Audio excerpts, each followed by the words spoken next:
Anyone. Hello, if you're here. Happy Sunday morning, my friends. I don't know if we're live right now. If anybody's out there, please, by all means, let us know. It says we're live on here. Oh, it does? I mean on... Click it. Click it or tick it. Hello? Oh. Yep. Just, Restream.io is a little misinformed. Hello, check 1-3, check 1-3. Anybody out there? It says we've been live for 1 minute and 37 seconds. Okay, cool. Yeah, we're here. Look at us. Just Restream just wasn't showing it. Yeah, Restream was being a little I thought you were doodad. saying that you weren't getting my feed. Nah, you're. Well, I might be getting yours. I don't know. I haven't looked yet. All right, here's the world top 8 player. You're not getting my feed? Not getting vidya. Almost there.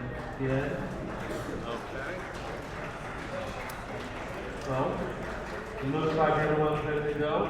Do do do do do do Good do. luck. Hello and good morning, Dice fans. It is Ross and Steven here on a Sunday morning bringing you the hot take. Oh, hot takes. Hot takes. Is take. it Sunday already? It is Sunday already. Goodness My, how gracious. the weekend has flown Goodness by. gracious. We're doing some testing. Yeah, we are testing. Trying to make sure everything works. Look at that. Look at that game. Check, check, 1-2. Can't Look see at that anything. game. Check, check. Nothing happening. Nada, some would Are we say. live? Are we live? Yeah, if you're We're out there in doing Streamland, it let us live. know. Say something in the chat. Post your favorite. Ugh, it's working. Bam. I see that we're live, but I don't see. We appreciate you being here. Everyone has been thanking us profusely, but really.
Folks, we are about to kick off the modern Pauper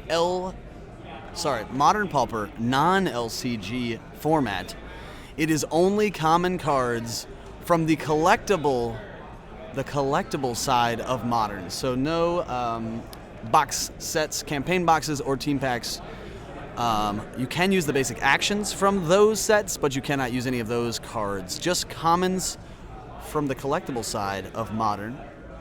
It's going to be interesting. We have the players sat down for their round 1 pairings, and we will get started here in just a brief moment. Let me put this up here. Hello, everybody. Good morning to you. It's Ross, chilling. Steven is doing logistics currently, but we are going to get started here in just the super slightest moment. We're figuring out. I think we have 18 total playing. There's some sort of tribal chant going on about ties or no ties. I think we are taking a consensus here. It's good to see everybody. I thought you were not going to make Sunday, Ross. I am going to make Sunday at least for a bit. I have not decided when I'm leaving yet. I think 1 is going to be like the latest that I pull out of the parking lot. It might be earlier than that, but we shall see. Mosey on in here. What? 18 players. What was the Yes, tribal 18 chant players. about ties or no ties? Life. Everyone Okay. wants to go by life instead of having ties. That sounds great. Okay. And so you know what? Do it. At the end of time or at the end of turns? Do it. At the end of turns. Oh, the game's on. Sorry, I ruined it. What? Beginning?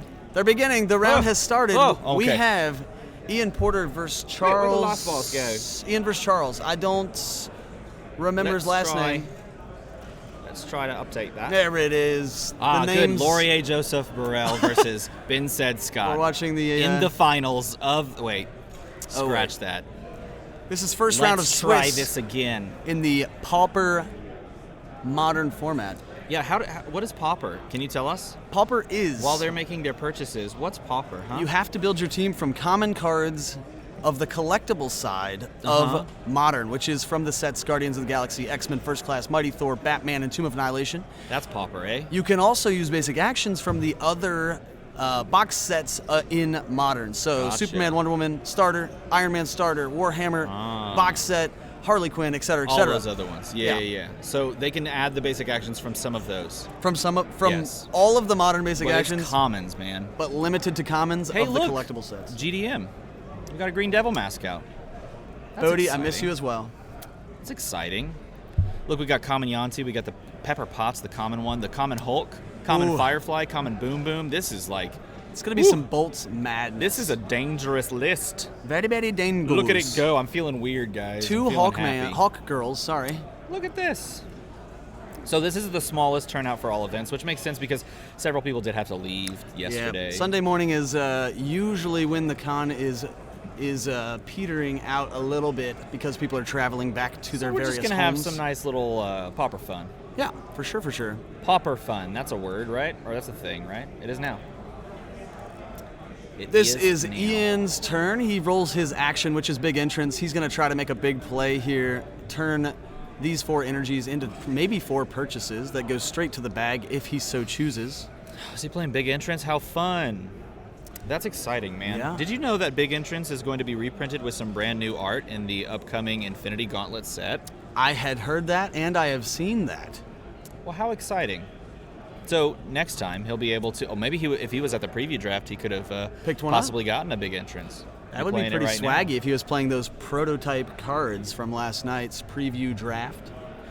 Over here to Charles' side, he's got that pepper out, so he is going to try to draw an extra die. Oh, I lied. This is not the... Oh. Is this the draw an extra one? Is that what I'm Yes, I looking believe at? that's the common. I think The you're right. common allows you to draw an extra die, and if it's, I think it's if it's a sidekick. If it's a sidekick, you add it to your roll. If Yeah. it is not a sidekick, you prep that die. That's right. Something like that, yeah. Something along those lines. So Ian's bag is stacked here with Doppelganger and Crystal and a Hawk Girl because Big Entrance put those straight to his bag last turn. He does roll the Hawk Girl on level 3, the biggest, beefiest 4/4 side. Crystal and Doppelganger not coming along for the ride just yet, but he is going to get a reroll here before needing to do anything. Doppelganger still on double masks. Fields the Hawk Girl. 3 energy to spend here. I don't see any. That's a lie. I see the Insect Plague Global, which is pay a mask, and the. That's all the globals I see here on Ian's side. So I think just spending those 3 is fine. Not a super. There is the Hawk Global over on this side, as well as Static Field and Resurrection. So some reasonable variations, or some reasonable variety in the energy types that you might be wanting to keep here. Do keep in mind the Pepper Potts that's in the field currently is the one that says Pepper Potts can't attack.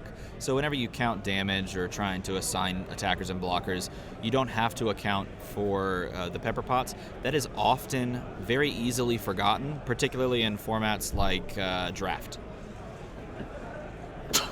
Woo! Bless you. I am blessed. Feeling so blessed. So we got a Hawk Girl on both sides here. Interesting matchup that we get to see Hawk Girl versus Hawk Girl. Attacking with the 4/4 spin up. It's going to go through. Damage, my friends. Going through.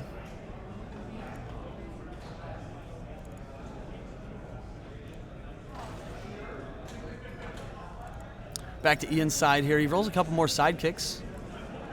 I'm not sure exactly what line he's going to take for his final play. Maybe he's just going to doppelganger and go for Hawk Girls. Just go for them.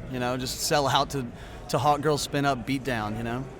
I'm going to transition to us for a moment. And then transition back to see if the overlay fixes itself. Answer. Maybe. Survey says. Survey says I killed the clock. Now the overlays are all gone. Oh, Interesting. man. Well, But we got the gameplay here, folks. I'll just try to walk you I guess through that's it. the point, right? We can't be fancy all the time. Only most of the time. Only some of the time. We're on 50% of the time it works. Charles' Every turn time. here. He has lots of Hawk Girls rolling. Gets one on character face, the other two on energy. They're not actually in his use pile. They just rolled two there. Oh my, gets another one on 4-4. Man, rolling level 3 on Hawk Girl is great. I mean, level 2 and level 3, essentially the same if you're going to be attacking with her, since she does spin herself up. He's going to spend 2 masks to purchase the final Hawk Girl. I think the idea here on Charles' team is eventually he's going to reach for Hulk, and then every time you attack with these Hawk Girls, you're either going to take the damage or take the damage. That sounds like a tough decision. Yep. No good outs. In the meantime, going to use the Hawk Girls to sort of thin out Ian's field. Doesn't want things to get out of hand. However, if that is the line he's going to take later, he does want Ian to have these little chump blockers to tempt him into blocking the Hawk Girls. It's going to be interesting if he does buy Hulk, because then I'll have to say Hulk and Hawk Girl a lot of times in this match. That sounds annoying. It could be tongue twisterish. Hulk and Hawk Girl. I like how he grabbed that kobold trap. It's a really cool one. Tongue twisterish rhymes with licorice.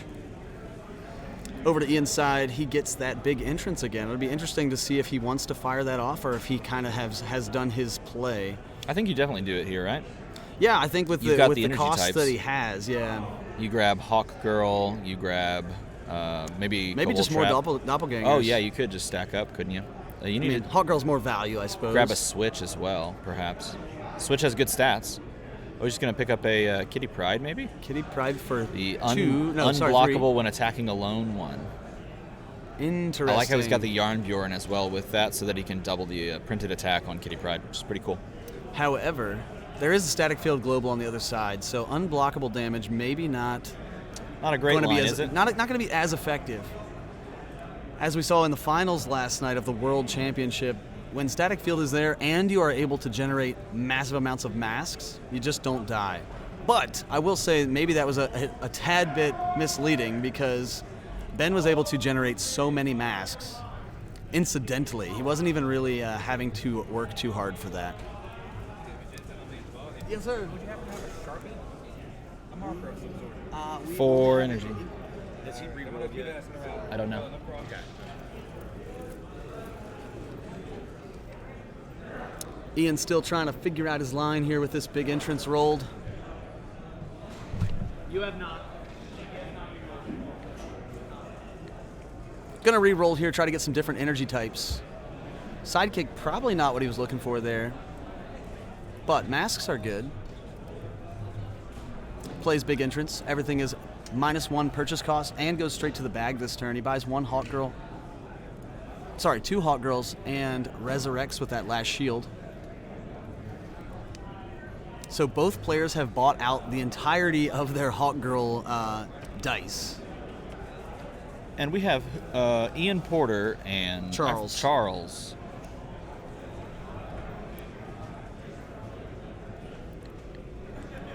Sorry about the overlay. It has disappeared. I have to just do a quick old refresh on it. We'll do it after the round so that we don't have to miss any of their gameplay. That's right. All these Hawk Girls, man. Oh, missed out on these Hawk Girls, though, which is unfortunate.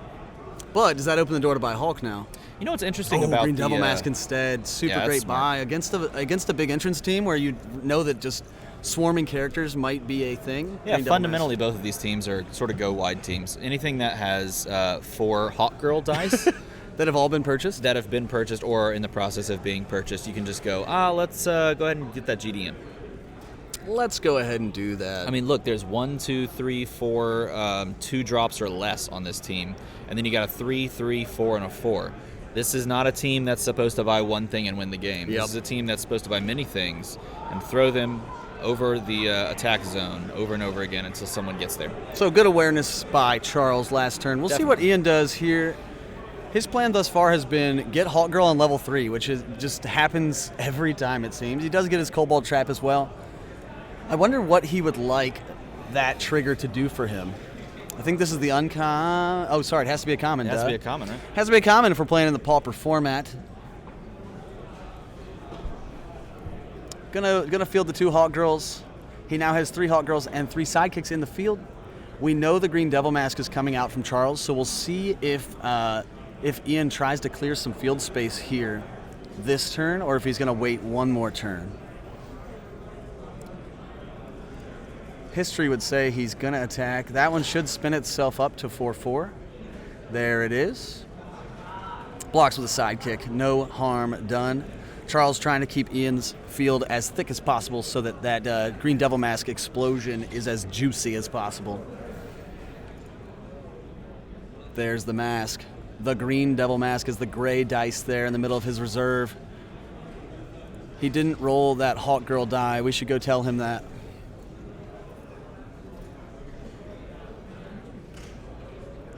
Rolling it up. Gets the GDM, which is pretty cool. Now he does notice that that one moved over into prep because it did get prepped. It was the character die prepped by the Pepper Pots. Yep. So that'll stick over there. And unfortunately, the way that the timing works on Pepper Pots, you'll do that first. You'll add it to the prep, but you won't have the opportunity to put it in your draw like you would normally do from things from prep. So it's a little weird timing-wise, this one compared to what you would normally, when you put something in your prep, just add it to your roll. Yep. I saw him pull those dice out so quick, I didn't realize it was the 5th one coming out of the bag. But Green Devil Mask does roll here. Gonna be super strong. The unfortunate part is that he didn't get the other Hawk Girl yet. I'm not sure if he's rolled and re-rolled yet. But the other Hawk Girl is gonna be just plain old damage here. As soon as the blockers kind of get shook up on Ian's side, I imagine Charles is just going to push through these gigantic, beefy Hawk Girls. It's a strange sentence, but I'm with you. Gigantic, beefy Hawk Girls. How beefy and giant can a Hawk really be? We will find out. Here's the roll of the field of Ian. He gets 2 blockers back. That's super strong.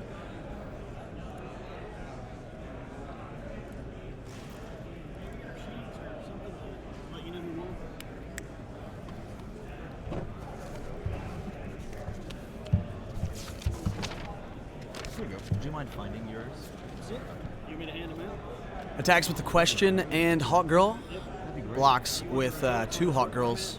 So they are to the prep for next turn. Here we go. Ian's going to recuperate from that Green Devil Mask explosion that happened last turn. He did re-roll 2 blockers. So that was great. Doppelganger. Man, look at that. Doppelganger being a little bit of a sour grape this game has not rolled. Sour grape. Has not rolled yet. And And he again, misses everything too. That's And a dangerous again. thing in this format when it's just go wide style. yep.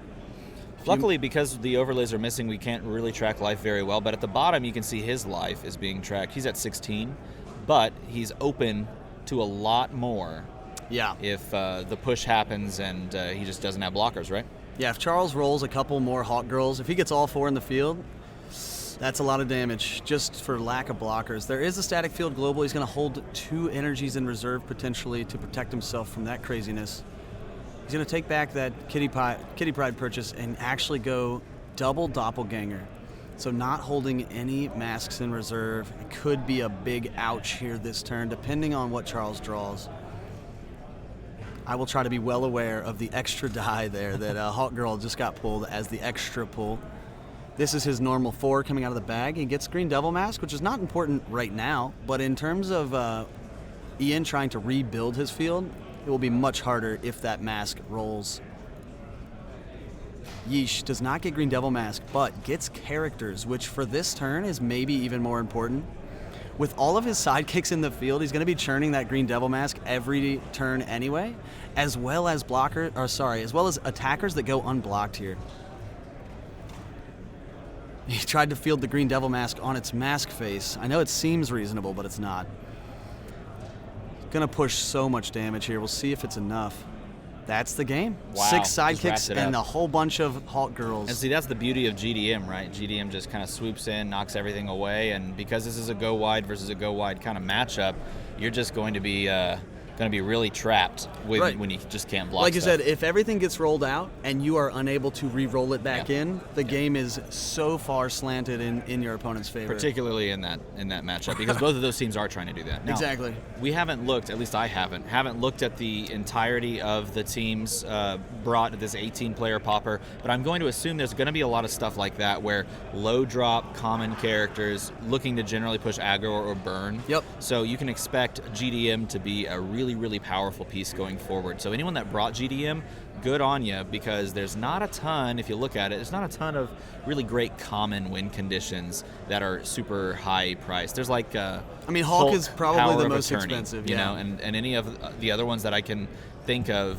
probably aren't going to cut it. So you're looking at the low drop win conditions, things like Boom Boom, Yanti. Maybe you talk about Fix It. Maybe Fix It's out there. But I'd like to see that, actually. Boom Boom, Yanti, Hawk Girl, push damage, roll their board with GDM, that sort of thing seems really, really good, and that's exactly what we saw. So Yeah, things that we saw tons of yesterday that we absolutely can't see today. Iceman comes from a collector box. Yep. Dreadnought, can't see any of that. Atlantis, can't see that. So today's going to look a lot different in terms of team lists than the rest of the weekend has thus Yep. far. So that's an exciting thing to look forward to. definitely. You know what else we could look forward to? Please tell. In a few moments, after I get confirmation, we're going to spoil some WWE cards. Never before seen. We need a button. We can arrange that. WWE cards coming up pretty Nice. soon. I'm literally getting the images ready so that I can show them to you. And if worst comes to worst, and Jimmy over there says, maybe not, then we'll see what we can do. We'll find something We'll give special some- for we'll give you some folks out there. consolation. Thanks If you're for hanging out with us hanging out again. Day 3, we got to give you something special. Yep.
Who wants some WWE spoilers?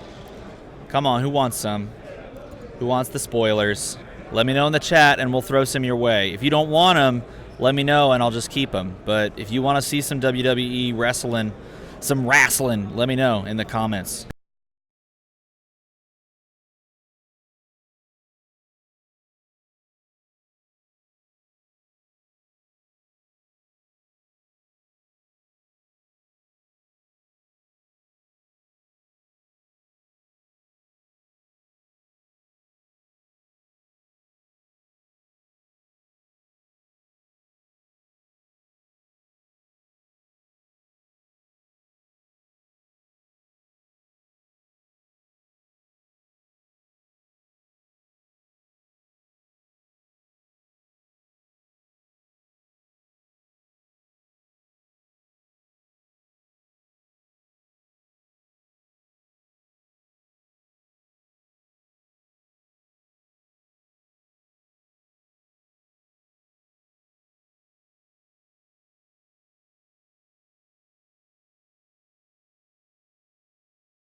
Who's that guy? Hey, you guys, I'm joined by Andy May and Jocelyn. Take a look. Hello. Hey. Hello.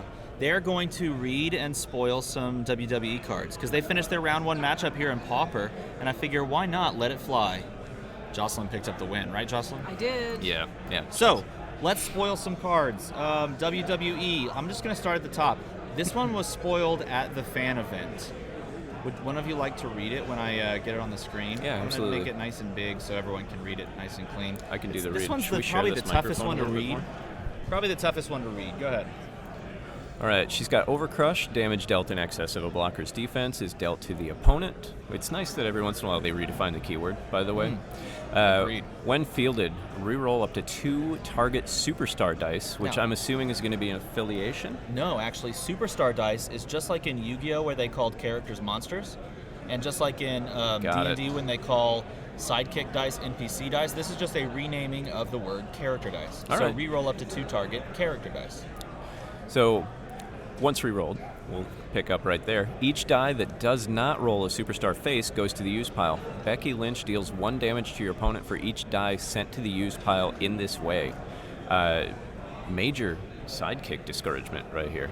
So global, pay shield. The first die you purchase this turn is added to your prep area instead of to your use pile. So she has the chalkboard global, Yep. which is going to be a lot of fun to see that return. And she has monster stats. Look Yes. at those stats. And Yeah. only a 2 fielding cost on level 3. Yeah, I love that. 8/8 for Yep. That's 5. fantastic. Yeah, that's I mean that's a And Hulk. with Overcrush.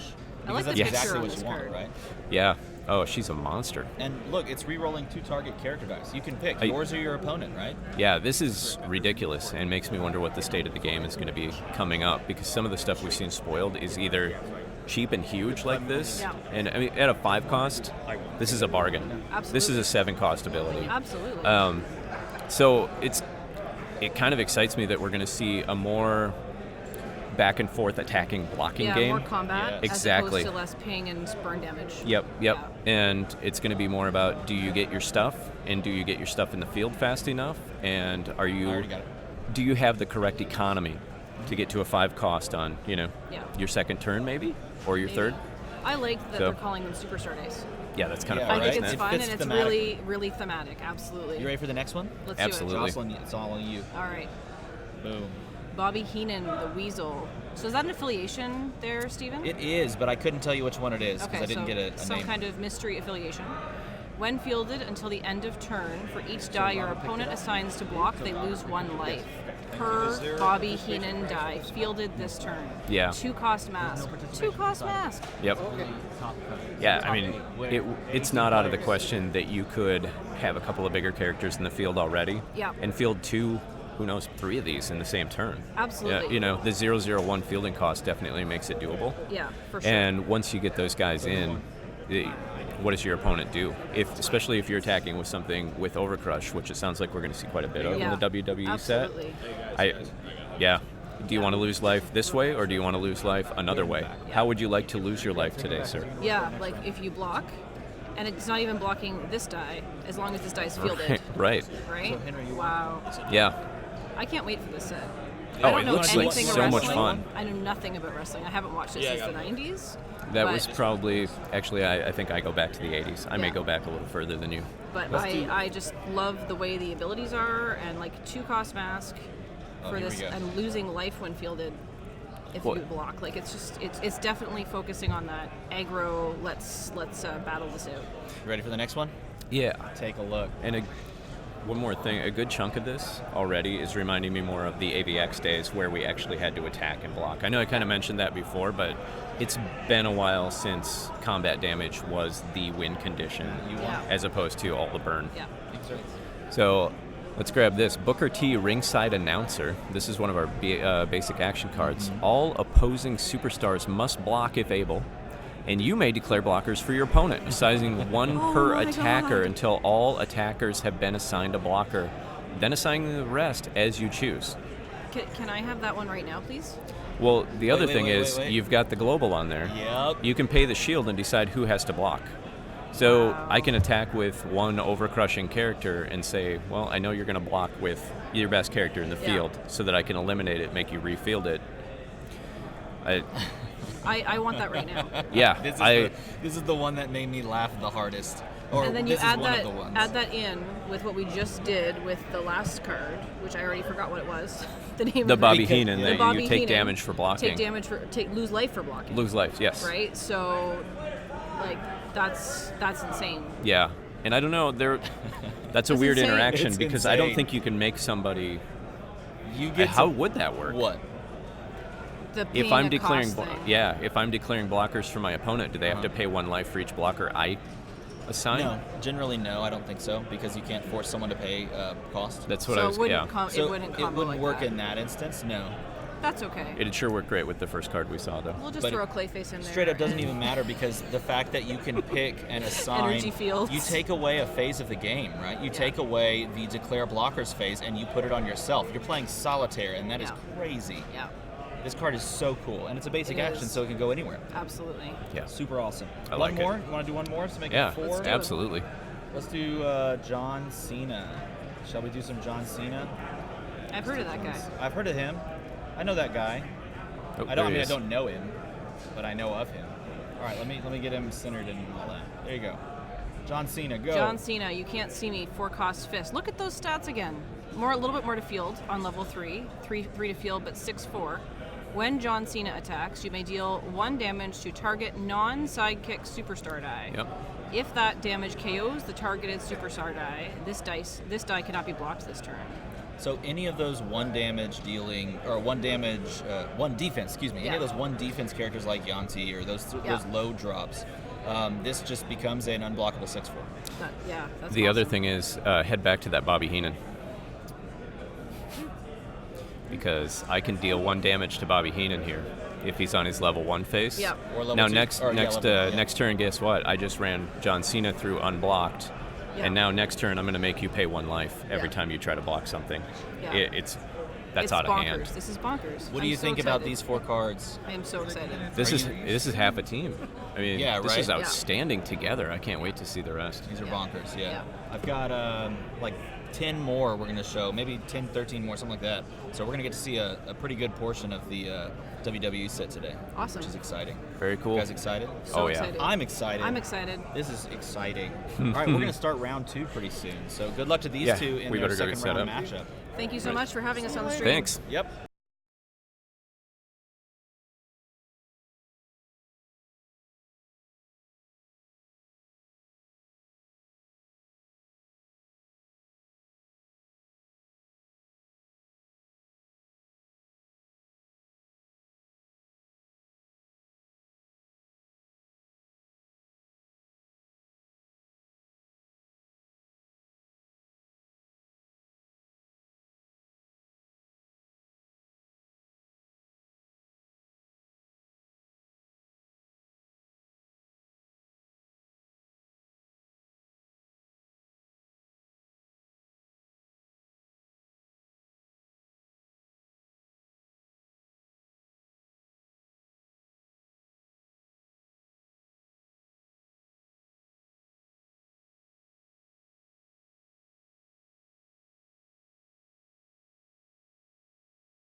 Hello, Dice fans. Happy Sunday. We are going to get into round 2 here in just a second. We've got Jocelyn versus Joe on the stream next for the Pauper Modern format. Again, only common cards from the collectible side of Modern, but all of the basic actions. I did take a little look around after round 1. I took a peek ski. There's a Hulk. That's a card that I knew I was going to see. But generally, I'm seeing tons of. Look at this. Look at this. Sharpie writing the Joe. I don't know. I don't know. But yeah, lots of our favorite low-cost Bolt characters. I bet noticed. you it says the Joho because it's Joe Vega. Ah, That's what that guy goes by sometimes, right? that is true. His internet persona. You know, Jocelyn here, I think, is a Patreon supporter of the CR Game Room. Wow. Which is kind of cool, right? Hats off. Playing on stream with someone she supports on Patreon. That's pretty cool. Pretty neat. Pretty neat. That's sweet. I like that. Speaking of support, thanks for being here this morning, folks. Hanging out with us, Yes. interacting in the chat on either DM Armada's YouTube page or the Final Ross Battle Twitch page. Indubitably. Thanks for being here all weekend long. You guys have been awesome. Looks like they're both up and running as well. Mr. Fahrenheit himself. Those are cool. Those are so cool. I'm still hyped about that prototype draft. I really wish that I could have jumped in on one of those, but alas, there's only 16 people in the entire Dice Masters world that are going to get to participate in that preview draft. Man. Get to play with unreleased cards. I know. It's Not so just cool. see them on a screen somewhere. They get So to touch cool. them, feel them, keep them, draft them, and play with them. That is awesome. Shout outs to WizKids and specifically Jimmy for putting that together. Yes. Did you know? I think this was his idea. It was like his little brainchild that came to fruition And here. what a great idea it is, right? I think that that's it an amazing single-handedly incentivized the side events and drafting to really push our attendance and our participation this weekend to new levels. We have fired more drafts this weekend than I think I've ever seen at an event, so that's awesome. I don't have the numbers, but it seems that way. Actually been ruled on, so let me double check.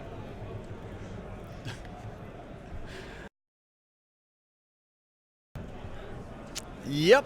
We're getting one ruling figured out here before round 2, but we can start talking about these teams specifically. This is Jocelyn's team. She's running a Queen Grabstab Batiri Battle Stack combo. Those two cards feed off of each other, make each other large, and so Queen Grabstab says when fielded, you can field all of your Batiri Battle Stacks that are in the use pile at level 1. Then Batiri Battle Stack says it gets +1/+1 for each other Batiri Battle Stack in the field. So again, the plan is going to be have lots of Batiri Battle Stacks in the use pile when Queen Grabstab is fielded.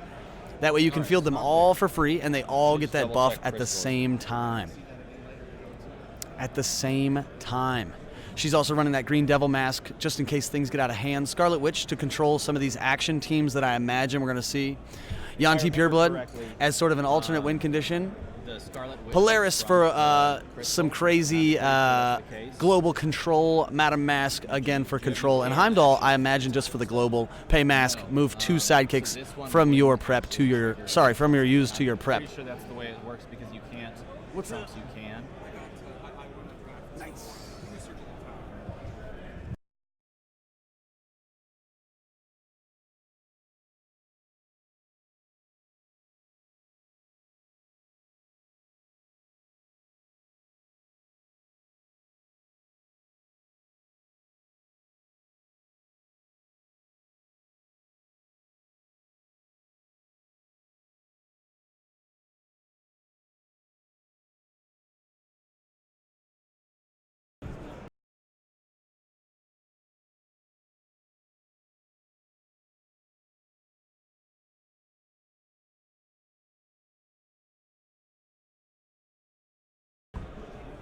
So that's a good look at Jocelyn's team. We're going to try to get a look here at Joe's team. It is a Bolt Stravaganza over here on the left side of his board. He has Firefly, Yuan-Ti, Boom Boom, Huntress. Some really powerful pieces there at a very low cost. On the other side, he has Hulk, which I think is going to be the eventual win condition if he can't make it happen with Boom Boom alone. So I think we're going to see, if it was me playing this team, I would reach for Boom Boom and Yuan-Ti and Throne Bricks first. If that continues to work, just hammer it home. If that gets shut down, you go Hulk. This is the Hulk that says when any of your character dice take damage, Hulk spins up. If Hulk is unable to spin up, deal 2 damage to your opponent. So that can proc off as many times as your characters individually get damaged. So very powerful card. The Huntress is the one that says when fielded, deal her attack damage to target character, so really good removal. Scarlet Witch, again, we've seen on Scarlet Witch and Green Devil Mask and Heimdall on both of these teams. So things could get actually pretty rowdy pretty quick with double Heimdall, able to use that global 2 times on your turn, which means pay 2 masks, move 4 dice from your use to prep. Wild. Things are going to get wild. Now, the real question is, will these 2 players reach for their Green Devil Mask actions? Because both players brought it, and both players are playing teams that would trigger it, right? Jocelyn's team is all about flooding the field. When Queen Grabstab is fielded, she's going to get all of those Batiri battle stacks out of her use pile. So it would be like an instant Green Devil Mask trigger if there was a lot of Batiris in the use pile. Joe's team, again, Yuan-Ti, Boom Boom, Hulk potentially in the field, which doesn't leave a whole lot of wiggle room for that 4th character. So we could see them both go for it. We could see neither player go for it. It could just be one of those, especially with double Heimdall out here available, it could just be one of those pedal to the metal sort of games, race to the finish. Thinking back to the team lists, if this did become a foot race type of game, I think the Boom Boom Yuan-Ti is going to get scarier faster than Batiri Battlestack. But if Jocelyn can line it up early, if she can get Queen Grabstab, prep that, and then by using those Heimdall globals to control her bag, have 4 Batiris in the use pile, that could be a huge turn.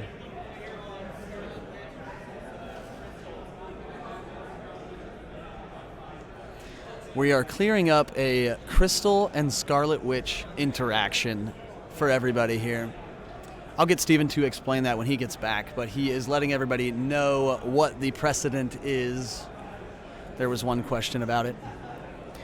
I think it was the interaction between, the commons. I keep forgetting that we're only talking about commons here. Common, Crystal says you may re-roll your actions one more additional time in the roll and re-roll phase. And then Scarlet Witch says if you roll action phase, you must re-roll it. If you roll energy, you must keep it. So, Steven, what was the precedent that we just announced to everybody about that interaction? So Scarlet Witch is basically shutting off the ability to go forward and use the Crystal. So essentially, Crystal is not a workaround for Scarlet Witch. We can go deeper into it, but as long as we know how it's going to work. If we have the interaction on stream, we can talk more about it there. Sure. Okay, on the reroll here, field a sidekick and Yuan-Ti. pay 3. There it is, Yuan-Ti. Pay 2 for Yuan-Ti and 1 for an improvised weapon. Interesting. I thought the thrown brick was going to be the action of choice, but improvised weapon makes a lot of sense too. Because by using the action, you make Yuan-Ti unblockable, and then when you use the action, you could add potentially humongous stats to Yuan-Ti as an unblockable character. There's no static field or Kate Bishop Global out there right now on either of these teams, so there's no threat to those unblockable characters just being returned to the field. Re-rolling it up, getting a sidekick, 2 fists, and a question mark. Obviously, we're going to field the sidekick here if you keep it, but you might not keep it. You just buy something or fix your bag in such a way. We do re-roll 2 bolts. Notably have double Heimdall. Do they really? Yeah. Okay, so she was looking for, and this is Jocelyn, I believe. No, this is Joe. Joe was looking for the double Heimdall probably right there. 2 bolts still good for him, though. It is. No, this is just a fine roll. The sidekick honestly helps a little bit because it does get a die out of the bag, out of circulation, so it's not too bad. Yeah, I think Joe's gonna. He's taking the pedal to the metal route here. He's got 2 improvised weapons, a Yanti. So There's I got to think be he's a cake on the other side, right? Yeah, Create Food and Water must be on the other side Yep. on Jocelyn's team. Yep, and that's what we saw because he used Create Food and Water there to cycle his bag, putting the 5 in there. Now, Create Food and Water is a little different than Res. When you do the Res with 5 dice, you're guaranteed to roll everything because you're going to prep one of those and drop that number to 4. With Create Food and Water, you actually have to pull a sidekick and put it out. And if you don't pull a sidekick, you're pulling something that you might want, so usually you put that back. And when that happens, you're stuck with 5 in the bag, which is what Joe has right now.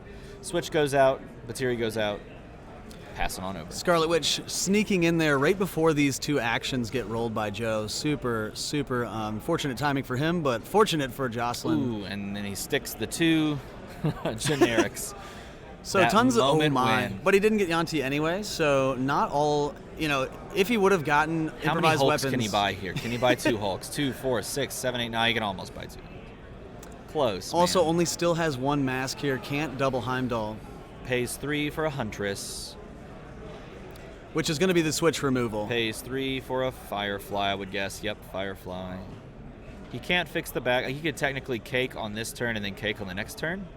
I say cake, but I mean Create Food and Water Global. It has a Heimdall cake on it. It does, so we call it cake. He's going to pick up another improvised weapon, flood his bag just a little bit, Oh, it looks like he had the zeros. That's interesting. Did he misroll that amount of dice? I was not watching carefully. He might have drawn and rolled 5, thinking that he had prepped 1 or something. Huh. Regardless, we're over to Jocelyn's side. 4 energies. Her Scarlet Witch already doing its job. Batiri Battlestack going to lay in the field until more Batiris come through. I thought she was going to go for the Queen Grab Stab Bomb. GDM, look at that.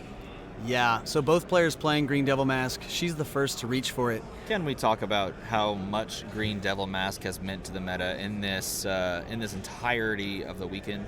This whole weekend, GDM has been solid. Yeah, we're gonna run the stats later on stats on full team lists. We're gonna just copy paste them into a sweet document from Steve O'Muck. Thank you so much for that, by the way.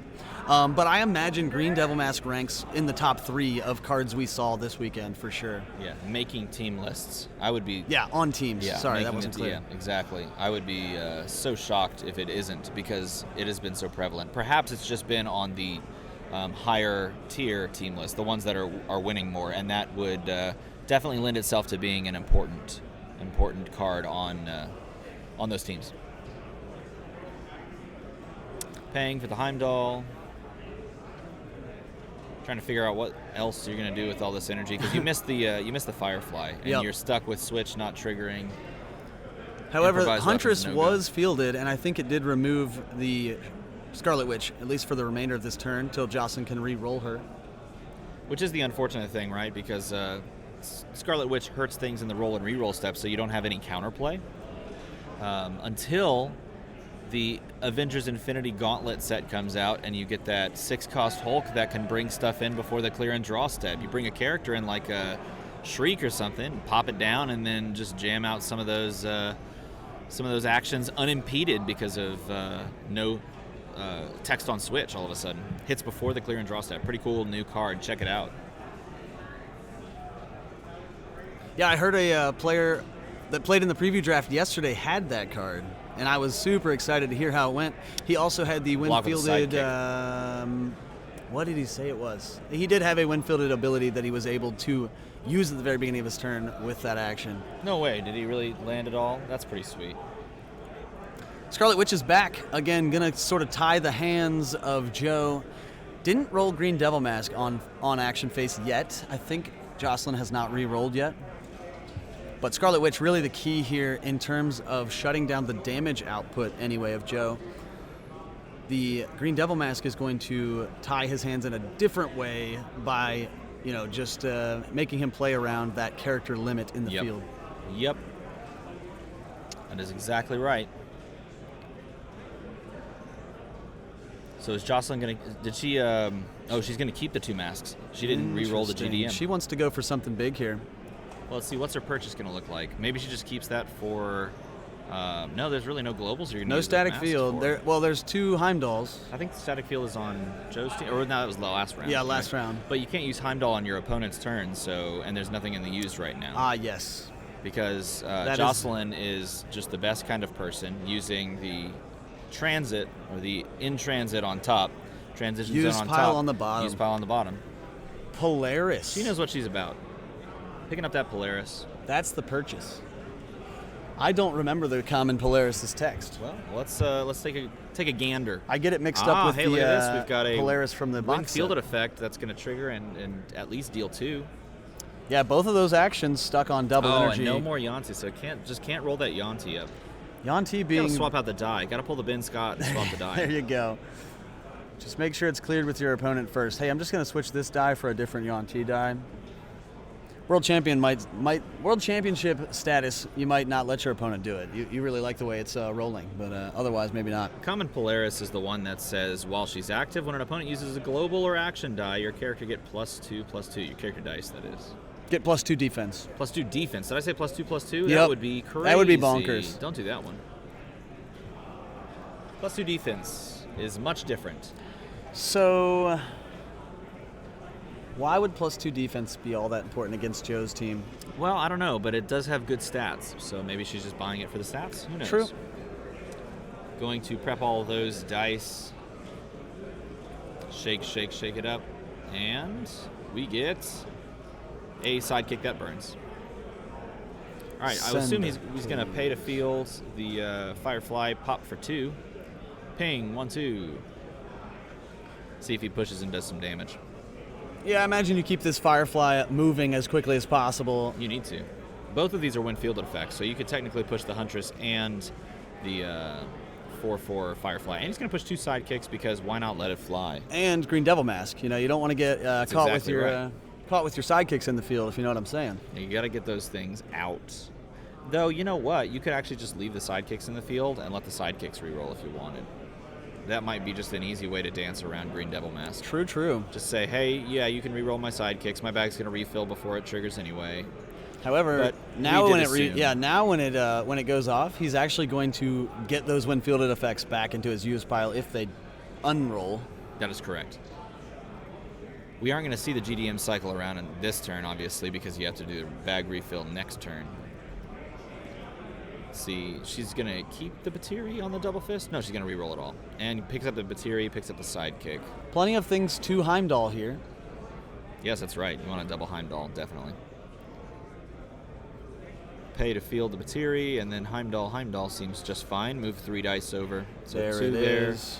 And then probably 1 more, right? Because her bag is made up of 2, 4, 6, 8. Who do we appreciate? She's just gonna Cake Global. What? She caged That's global. wild. Put 3 in the bag and pulled the sidekick. The 33%er. That's a percentage play. Landed Top it. Didn't rolling. really matter, but it's still hilarious. I mean, it matters for next turn. Well, not no, even because she's going to draw refill it anyway, yeah. right? It didn't matter, but it's still really funny. Right. Well played, Jocelyn. Well played. She's on point today. She's going for that win. There's the Scarlet Witch requiring a reroll of that action. Goes back to energy. I really kind of appreciate Joe's line here of, well, if Scarlet Witch is out, I'm just going to buy more actions, and eventually one of them exactly will roll right. Yeah, 2 times. That is the one method of just getting around it, is you just roll a ton of actions. Especially when your actions only cost 1 and 2 each, you can afford to just kind of flood them. It's notable as well that he has now finally rolled a Yanti for the first time in the game. Yeah, but without So- an action, she's not that great. Now, unfortunately for him, if he fields the Yanti and doesn't somehow rid his field of stuff, he's going to end up sending all that to used. So you definitely want to try to mess with your bag in such a way that that you're not going to get super duper hurt when all that stuff goes to used. Joe's bag is going to look a mess. Push, push, push, push, push. Push, push, push, push, push. Gonna bounce the 2 big ones, the wind fielded effects. Again, you try to keep those in the field. Batiri's gonna detrade. Let the 2 sidekicks go through. His field is now thin enough that when she rolls her GDM right here, it might be okay for him. That he can Speaking play of that switching game. out dice, I think Jocelyn needs to switch her Green Devil Mask dice This is out. roll number 2. She was content with it the first time when it came up double mask. That Let's is see if true. she rolls it here. on thinks- the action, or if she goes with the double mask again. I feel like she's almost just saying, Joe, you're doing a great job playing around Green Devil Mask, that the threat alone is requiring him to make poor decisions or That's the less beauty than of the card. optimal. Yeah. That's the beauty of the card, right? So then you're like, I'm going to threaten Green Devil Mask. He does things like push his full field last turn, and then she's like, I'm not going to field Green Devil Mask. Gotcha, so good. And look, that's exactly what she did, because she didn't even re-roll it. She's content with the energy, So but many she did not energies. get characters, and he's just going to keep pushing the burn damage plus the attack damage. She needs to grab some stuff and get it rolling. Perhaps she might have needed that GDM there. I think so. I mean, if you're not going to roll characters, you needed protection in some way, and Green Devil Mask would have been great there. However, I think the Queen grab stab has been purchased. The problem is she doesn't want to purchase all of the Bateries on this turn because she wants the grab stab to come through the bag first while the Bateries are in the used pile. I think she's just foregoing that big bomb plan here, and she's saying eventually, or regardless of when Queen grab stab is fielded, there will more than likely be at least a Bateri in the used pile. So she's just going to pick those up and bomb the field. Joe might be thinking he needs a Green Devil Mask as well now that all the Bateries and Queen Grabstab have been bought. Jocelyn's team is going to become much more burst-like if that effect from Queen Grabstab gets triggered. I stepped away for a ruling for a moment, and what did we come back to? Possibly more damage. Look Yeah. at this. Oh, Whoop, no action though. Yanti Ooh. going to be just chilling as... it doesn't even matter, because this is basic 4 stats. damage just fielding the Firefly alone. True. So Firefly counts the number of bolt dice. That was almost a misplay. He almost did it. So again, there you go. Field everything for that's free, in the pay field there. when he's fielded. Look at, did you see that? Oh, he got scurred. I think he was just playing with us. He was like, watch this, I'm going to misplay. Got him, didn't. So it's going to deal 4 there because it counts all of the bolt dice in the field. And when fielded effects start with the character entering the field, then resolve. And so it counts itself. True. The card doesn't say other bolt character dice. It says character dice. So, ooh, full push. Full push because this he is what wants we're- all of them, right? Yeah. He wants them all back. Well, this is what we were saying. I mean, like, all he has to do is, when GDM didn't come up and when she chose not to re-roll it, and when she didn't get other character dice or sidekicks, just pushes, no blockers or very few blockers. You just keep going. This is tough choices here. I mean, you definitely want to not let both Fireflies go. Paying too generic for some effect. Cake Global? Yes. We would imagine. Yep, gonna hope for a sidekick. And then the block's there. All right, Jocelyn needs to recover Jocelyn's taken down to 6. Look at this. because those She's Fireflies going. hit hard. Gets her Green Devil Mask. Wild. It still does not roll though. This is when she actually needs it. Yep, and more blockers. And more blockers. So, yep, you just roll all of those energy and GDM. Because if you don't, you're dead. It looks like she's gonna keep Double Mask though. Or maybe not. I don't know. It's undecided. This is her reroll pile, and that's her keep pile, and the other one's just sitting. Oh, decisions. I think you just need just maximum blockers. She doesn't have access Blocker. to... There's another one. She doesn't have access to blink backs, right? No, there is no removing a character from the attack zone global available.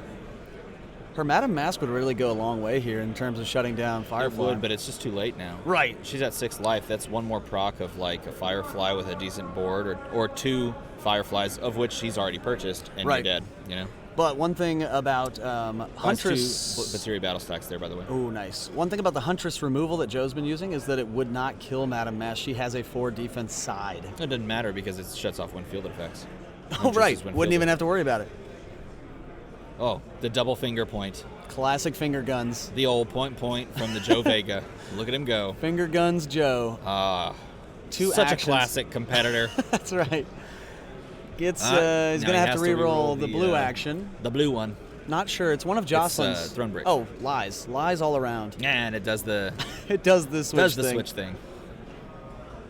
Not the Dice Masters thing. It's not single energy. Nope, but it did nope. the switch thing. Yep, Heimdall. So that you're not winning this turn. Yep, just a That's recovery Joe. turn here from Joe. Got to reset. Gonna cake probably on his turn and his opponent's turn with these generics that otherwise are not very effective. He could buy more actions, but I think he's just looking for Fireflies to come through at this point. Jocelyn going to have to chump block the... or no. Oh, yeah, Joe is going to attack. She is going to have to chump block these. I would too, yeah. You have to. You're Yep. going to die if you don't. And you don't want any of those traveling back in the bag. Yes, they represent meaningful damage on the board, but... We might get to see the queen... Oh, Queen Grab Stab going to pop off.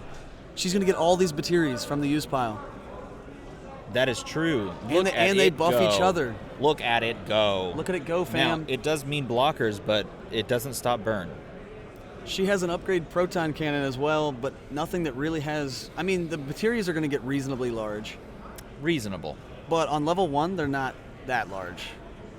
But it will... I mean, Joe will at least have to consider his blocking options. He's almost fine with this attack. Actually, Jocelyn might not attack here because... Yeah, you just need those... You would knock out another Firefly that would get fielded next Exactly. turn. You need those relevant blockers. Proton Cannon gonna probably be unused this turn, or at least to no effect. She also uses the Create Food and Water Global to remove a sidekick from her bag, put it in the use pile. I do appreciate that we got to see the Queen Grab Stab combo go off. Moved those 2 Batiri battle stacks into the field and buffed each other. So each Batiri battle stack right now looks and finds 2 more Batiri battle stacks. So all 3 of those orange dice are +2/+2. Yeah, they get them from +1/+1. Yeah, they get the defense as well, which is pretty cool. Yep. So actually, like a pretty fat field in terms of absorbing pushing with damage. Just the Queen Grab Stab because it's a wind-fielded effect, but And it might not be big enough to knock out Firefly. Maybe that was the intention. 3/6. Let's see. Global's being used, it looks like. Oh, Firefly was knocked out. So this is going to come down to how many Bolt characters can Joe get in the field. His bag is, oh no, actions. I mean, if they roll, they roll. Because That is true. Yanti plus actions is going to be game. Yanti plus Firefly plus Huntress Yeah. I mean, there's... is going to be pretty close. Let's see. Just 1 Firefly with a Yanti and a Huntress is 3. Doesn't pull another Bolt character. A couple of more attackers. There's the Oh, Yanti. he's got a chance. He's got a chance for the action Gonna have shot to here. re-roll those. Can't re-roll. Everything else Let's he's see. fine with. Probably a couple of... Oh, 2 to field Firefly and no actions. That Scarlet Witch, so oppressive on a team like Joe's. Fielding it up. Oh, he almost did it again. Almost. Got to This field the cute. Yanti first. Look at him go. Yanti first because then it represents 1 more damage when you field the Firefly. Pop to 3. Jocelyn's down to 3 and hasn't put a dent in Joe. It's going to be really hard for her to OTK him. So it's Agreed. looking grim. Looking grim. Looking a little grimly. Congratulations. I believe we've got those for you. I forgot Wrecker was a villain when I attacked. So 3, always push these 3 dice, I think. Push those 3. Hope that they get blocked and damaged and KO'd and all that sort of thing. You are a runner-up, right? So 1, 2, 3, 4. And I think, yep, we're going to have to assign blockers everywhere, I think. Blockers everywhere is just going to be what you need. We're missing Superman, and we're missing Wolverine. She's going to have to block everything. I think that's the right play. Because you die otherwise. All of these are 4, 3, and 4. It is going to, unfortunately, it's going to KO the Firefly, or sorry, not, it's going to KO the Yanti, and it's going to KO the Huntress. He's going to Kate Global. He's going to put that back in the bag.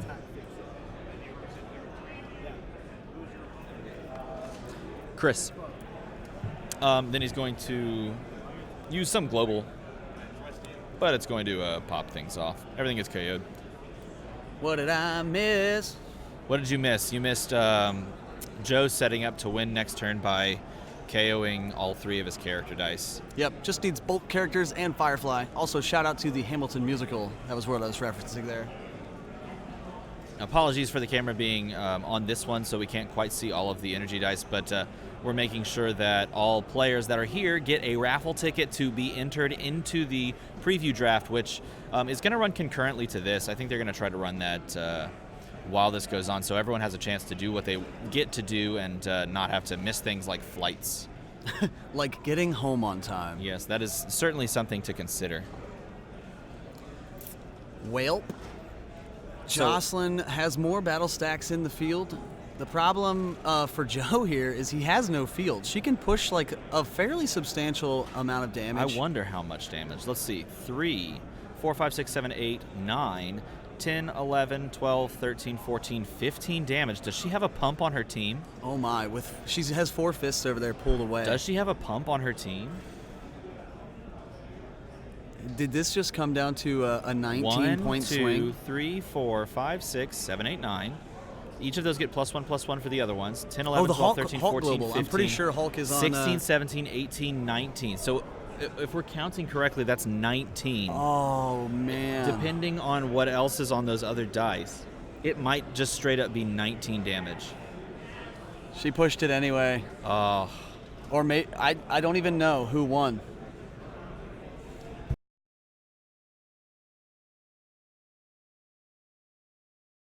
It was correct. It was 19 damage because she was a fist short. Just 1 fist short.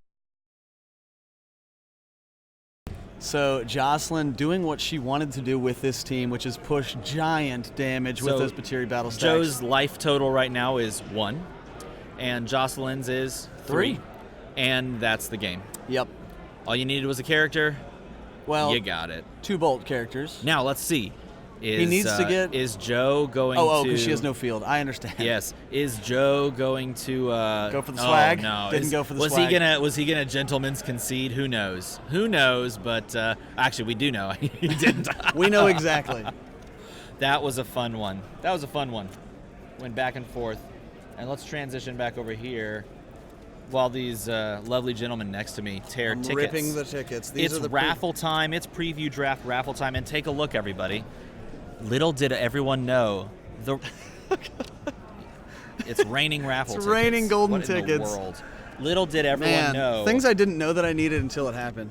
They were all right here in front of us. All of the my draft gosh. packs were here in front of us this whole morning. Gosh, look Here how they gorgeous are. they are. Look at the vibrant colors. I will say there are some sets that don't have these sorts of vibrant colors, and I really appreciate that this one does. Infinity Gauntlet Draft Packs. You guys want to look at cards here? Yeah, let's look at cards. Let's just fan through them. Just go. I mean, they're all going to be spoiled. 2 people that are playing with them today. Oh my gosh. We've seen the super rare of this card. I have not seen the common. Look at that. Let's just keep it going. Yep. We're not reading the billies. We're just Grab your making it happen. screens. Grab your screens. Yeah, who's grab pressing your F? screens. Who's pressing F11 right now? F Grab to all pay of these. respects. Put your Fs in chat or your emotes, whichever you like. Oh, F. Oh, pickles. Look at I there's love that that one. card. That card is I so love that sweet. card. Enables a lot of other cards. Here's a draft pack. You can play this game. Which of these would you pick? Because someone's going to get this draft pack. Oh, this is someone's maybe you'll single pick pack. This, one. I This is understand. someone's pack. So someone's going to look at this pack and take a pick from We're getting this. up in the rarities, folks. Will we pull something Uncommon. awesome? Recruit. It's the recruit mechanic. If you haven't Heyo. seen that new keyword, recruit, I haven't talked about it yet. Really but, cool. Pretty interesting. Oh, look, uncommon collector. I'll With bring that it closer. global, once per turn, field a sidekick from your use pile. It is the Professor X global on the collector this time. The rare Nebula Awaken, deal 1 damage to target character die and 2 damage to target player. Look at it go. Oh, there it is. Someone's going gonna to get this one. Someone's gonna super rare draft this. I bet you. I would. Let's see the 3 basic actions. Retribution, that hasn't been shown yet. Let's grab it. Deal 2 grab damage it. to target opposing character die. That controller of that character die may deal 2 damage to target opposing character die that you control. Pay a fist. Target Read it target to us. opposing character die can't block this turn unless the controller pays 1 life. The old school. What was that global from Civil War? It's the old, Rally. Yeah. Someone could pick Rally, or Rally. someone could get Rally. Remember when Rally was busted? And Power Surge. Power Surge. Look, they're all right here. The whole thing. The whole thing.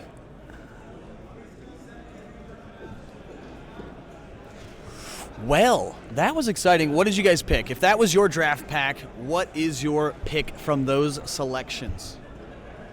I think I go with super rare drafting, since you will be one of the only. So from what we understand, there are 4 super rares in last night's preview draft, and I imagine the distribution is the same for this one. There's going to be 4 more. So you are going to be one of 8 people that has a prototype super rare red stripe. We saw the super rare Star-Lord last night, as well as, do you remember the other super rare that was in the preview draft last night? I don't. Regardless, we saw 4 of them, I'm almost certain. So, great times. Get hyped, indeed. About that set. Masaraka, what up? Set. If we're still spoiling cards, go pick 2 people that are done with their match. Yeah? And let's bring them in. They can spoil the WWE cards. Let's do it. WWE.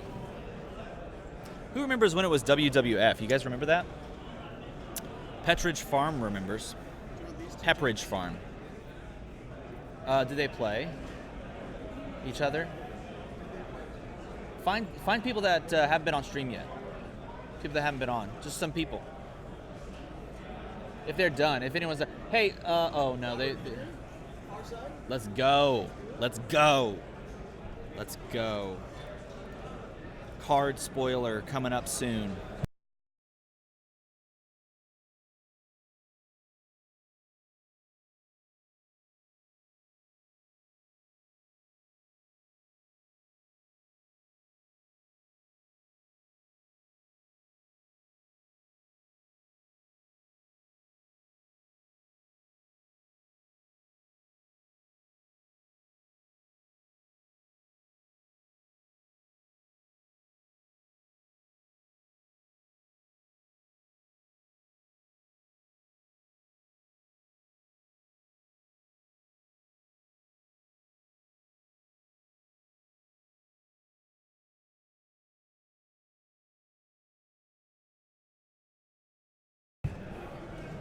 All right, let's look at some preview cards. Who are you guys? Chris from Waco. Woo! Robert from Kentucky. All right, you guys want to read the WWE cards that we're going to spoil? Yes, let's You do get it. to start with a spicy one. You ready? Let me throw it up on the screen. You can watch up there. I'll get it pulled up so nice and big so that you can see it. Transition, go. Boom. Who wants to take that one? Chris, why don't you take that one? Reading it? Yeah, hit it. All right, Kurt Angle, a 6-cost shield character with a 144, 257, and 268 stat line. When fielded, each player KOs all of their superstar dice except for 1. You cannot field any superstar dice this turn. Superstar dice, just a reminder, is just another word for character dice. Oh, okay. Is that So all replace characters or only WWE? Character dice. Just Wow. like in the Yu-Gi-Oh set, everything was called a monster. Monster. Yeah. Everything in Okay. this is called a superstar. So, in other words, when fielded, each player KOs all of their character dice except 1. You cannot Wow. field any more character dice this turn. That's intense. And what is that? And then you got this weird global. Pay 2 shields, target superstar die gains tag out, which is, I'm guessing, some kind of swap mechanic? It's the new keyword, so they're going to swap out one of the characters that's being attacked. I think it's when it's blocked, and correct me if I'm wrong in the chat, but when something is blocked, you can prep that die that's blocked and bring in a different die, I believe from the used pile. So a different character die from the used pile. Oh. And you bring it on it. So there's a tag out mechanic, which is pretty cool. And That's now you can give interesting. it to them. So KO literally everything, which is pretty sweet. The next one. This one's a fun one too. People were excited about some Macho Man Randy Savage, and so I figured let's throw him up a Macho Man. Hit it. All right. Macho Man Randy Savage. Ooh, yeah. It's a 4-fist. It's got a 031, 033, and a 144. While Macho Man Randy Savage is active, players draw an extra die during their clear and draw step. That's awesome. Oh, I like both that. players. Now it's a symmetric effect, right? But both players. Pretty cool, right? It's pretty good. It's a neat Here's- way to here it is. screw up both players' bag control. Right. Yeah. That's true. After blockers are declared for tag out, you may prep this die from the field zone to give target character +2/+2. That's what it is. So you tag out, give something a buff. My apologies, excuse me. Interesting. Okay, the last card that you guys get to look at with us is a hilarious one because I like this character. I picked it because I like this character. Yeah, man. Dude, Robert, how's it going? Hey, Mankind. You just bring it over here. I'll put it in. Mankind. I love Mankind. He was great. With Mr. Saka. I'm sorry. Read that for me. Oh my god. Okay, 4-cost mass character with an 014, 025, 127 stat line, which is pretty crazy.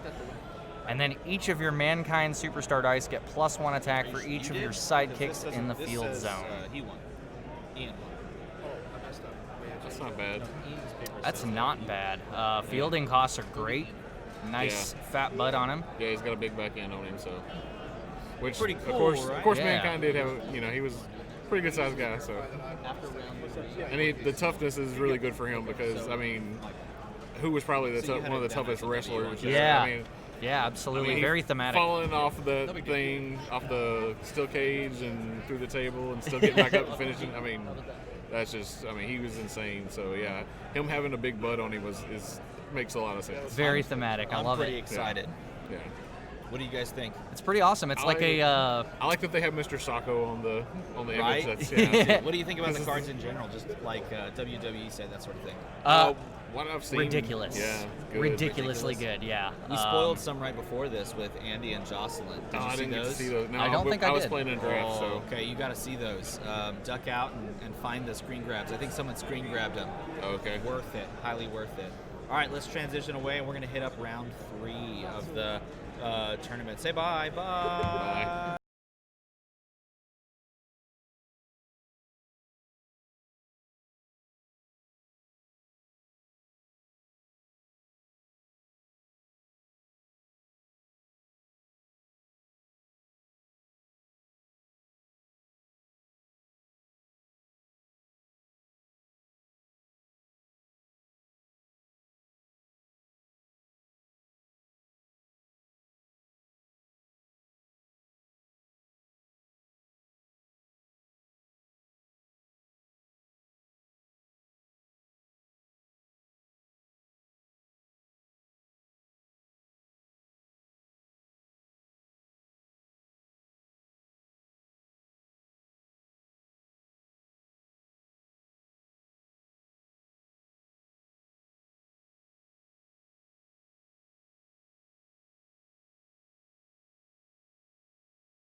friends, family, dice peeps.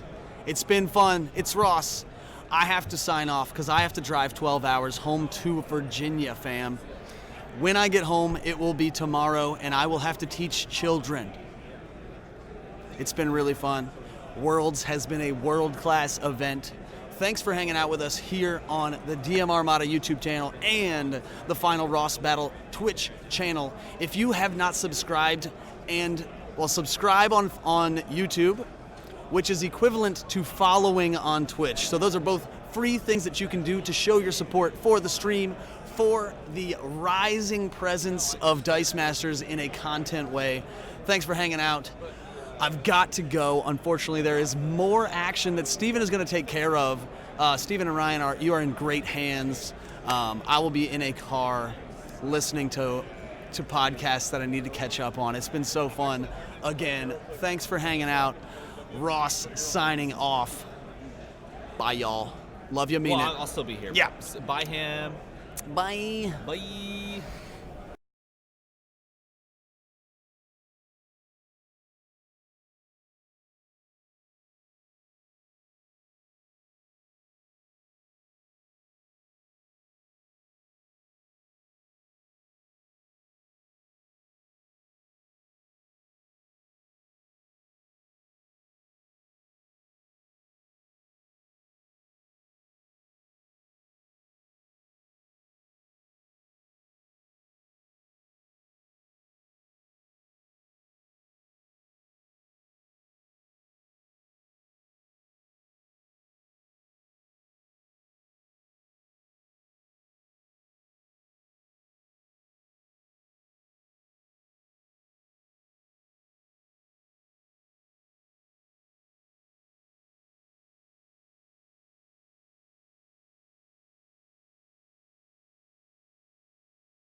Ladies and gentlemen, we're about to jump into round 3 of the Pauper tournament. There was a big shakeup of the bracket because several of the people that are towards the top, like the 3-0s and 2s and 1s, actually pulled raffles into the preview draft. And I don't know about you, but getting cards that will never be printed again in the current format is very enticing. So they ended up wanting to do that instead. So there's a couple of shakeups, but we are going to get a pretty high matchup on the stream. This is Petrus versus Andy, and Petrus is sitting at, I believe he's sitting this at 1-1 right now. So he was towards the top before some of these round 3 already went through, since I was able to put those brackets in. Andy's sitting 1-1 as well, so they were actually sitting towards the top of the bracket. There were only 2 non-1-1. There were only 2 2-0 and a 1-0 or 2-0 options before that.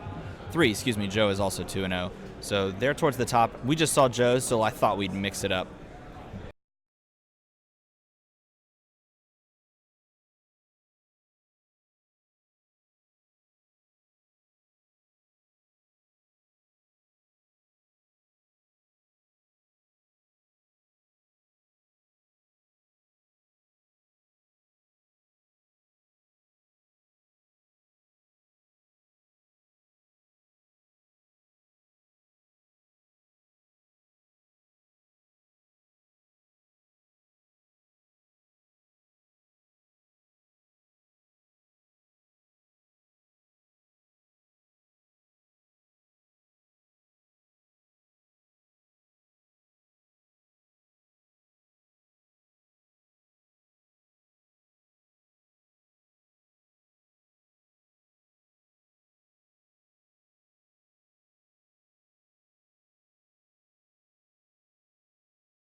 All right, round 3 kicking off. Got Petrus versus Andy. Canada versus America. Here we go. Let's see how it goes. Now, because of all the mix-up, these two have a chance of, with a win here, moving into one of the top spots, possibly vying for that mystery factory set, which is either Yu-Gi-Oh! Or a factory set. That's a factory set of Yu-Gi-Oh! That is. Factory set of Yu-Gi-Oh! Or it's a factory set of Guardians of the Galaxy, and that does include the super rares, which is pretty cool. Picking up a Jubilee and a Chwinga on turn 1 because you start with 3. You can't pick up Boom Boom and Jubilee. So going over to Petrus' side of things, he's got 4 dice rolling up because he's going second, and he's rolling a sidekick and 3 energy. He's going to pick up a Boom Boom, put the sidekick out there, and he's content with that mass, or with that question mark there. Rolling up, let's see, 4 energy. Not a bad roll here. Not a bad roll at all. So here you're looking to continue, I think, that pressure of like Firefly, Yuan-Ti, Pureblood, that sort of thing. You might also preemptively pick up things like Scarlet Witch if you think your opponent's going to start leaning actions, just to kind of hate on that. He's going to, instead of buying the Yuan-Ti, he's going to buy a Boom Boom. And passing over back to Petrus. Let's see what Petrus chooses to do. With his roll, he could field another sidekick if he wants. Going to reroll the sidekick, though. I think he wants another 2/2 buy, where you pay 2 for one 2-drop and pay 2 for the other 2-drop. You know the risk.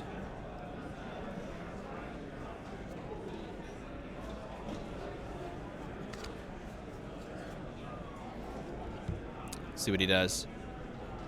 Picks up a Scarlet Witch. Preps over. Heimdall's over 2 dice. You gotta love the Heimdall there.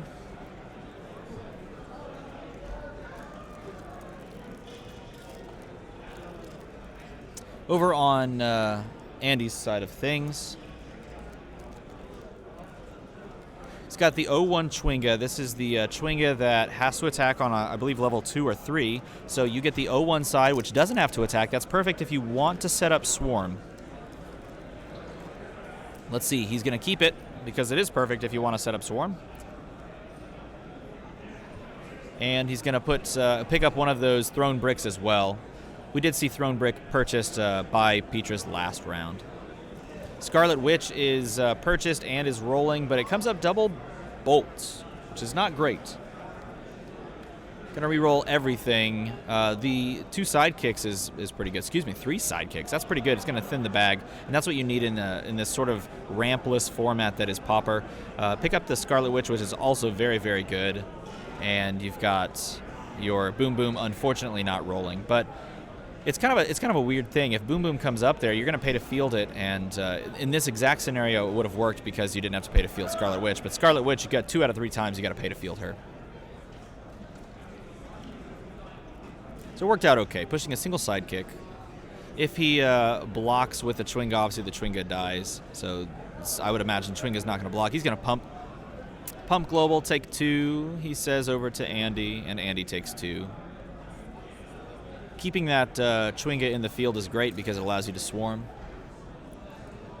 He's got 1 swarm trigger purchased, but not in the bag and not drawing. Neither players have rolled their Boom Boom. Let's see if this one changes. And it does. Boom Boom comes out on a 2/2 side. He has exactly 1 Throne Brick that you could use with it. Let's see if he goes with anything else.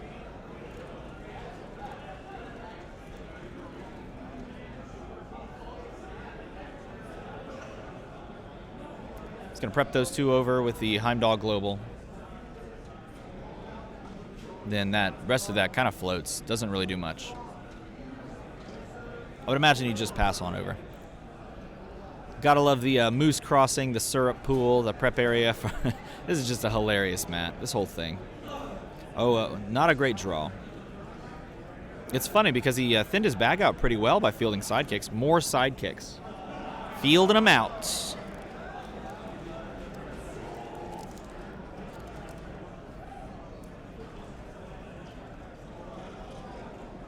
Re-rolling and getting 4 energy. 2 shields, 1 mask, 1 bolt. This seems like a solid Firefly purchase.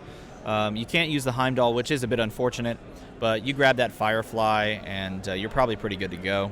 You could also buy a Green Devil mask if you wanted.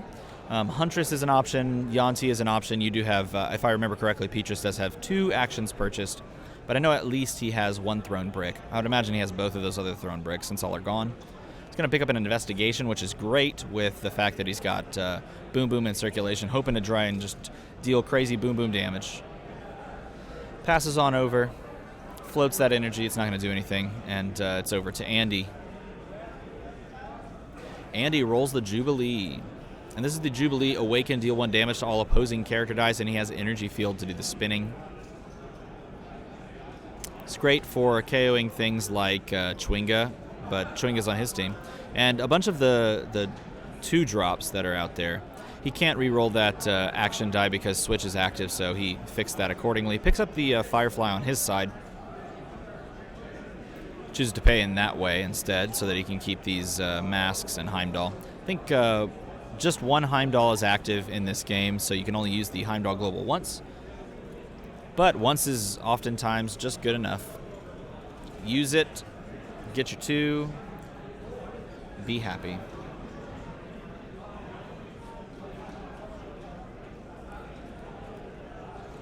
Good, buys another Chwinga for 1, uses the Heimdall Global, and passes on over. No attacks. Haven't really gotten the ball rolling, really. It's a couple of damage been dealt, but that's about it, just from a single sidekick pushing and a pump.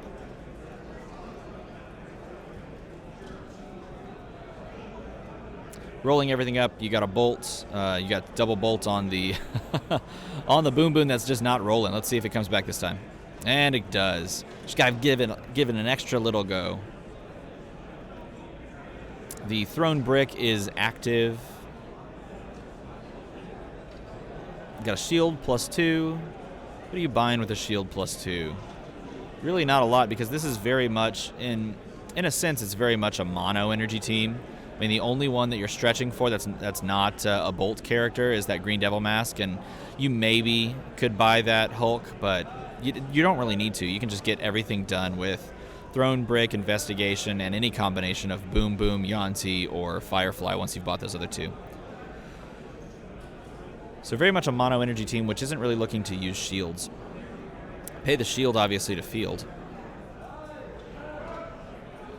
Throne Bricks something. It's going to pop the Boom Boom so that it preps itself. It's going to prep a die as well. Prepping that die on up. Let's see how he goes from here. Obviously, we're not going to have attacks. Well, I don't say obviously. I should say perhaps we're not going to have attacks. I would imagine. Oh. KO's the Chwinga. I guess he KO'd it from some source of like a ping damage, like Boom Boom.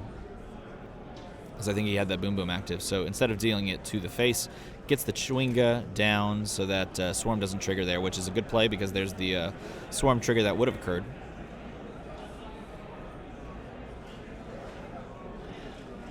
Rerolling, gets a sidekick.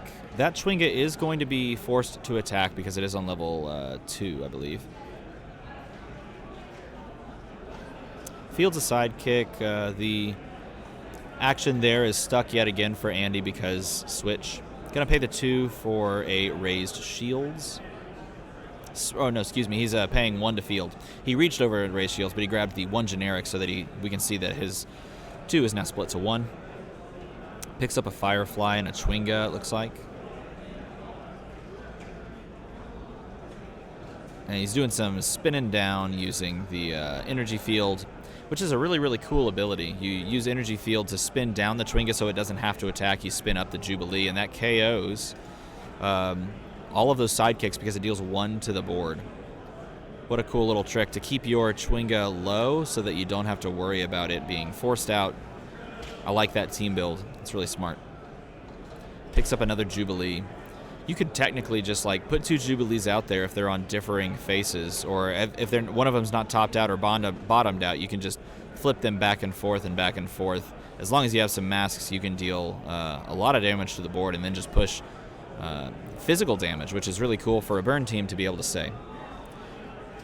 But of course, Petrus's team is more of a traditional burn team. It's really looking to just deal chunks of damage by playing action dice and hitting boom boom triggers.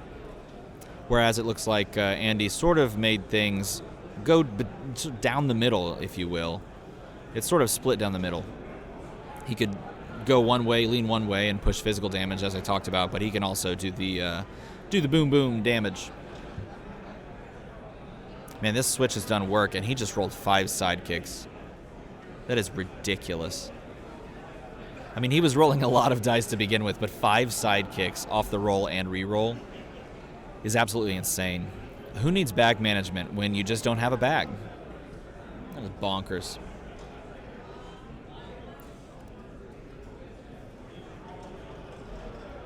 Picks up, is that the opponent's thrown brick? No, I don't know. It's strange. Preps a die, gets investigation. Oh, that's the thrown brick he used. Excuse me. He used thrown brick. It prepped itself and prepped an investigation. Where's he going to deal the boom boom trigger to? Looks like he's going to deal it to Andy May. directly to the face. I heard that the face is the place.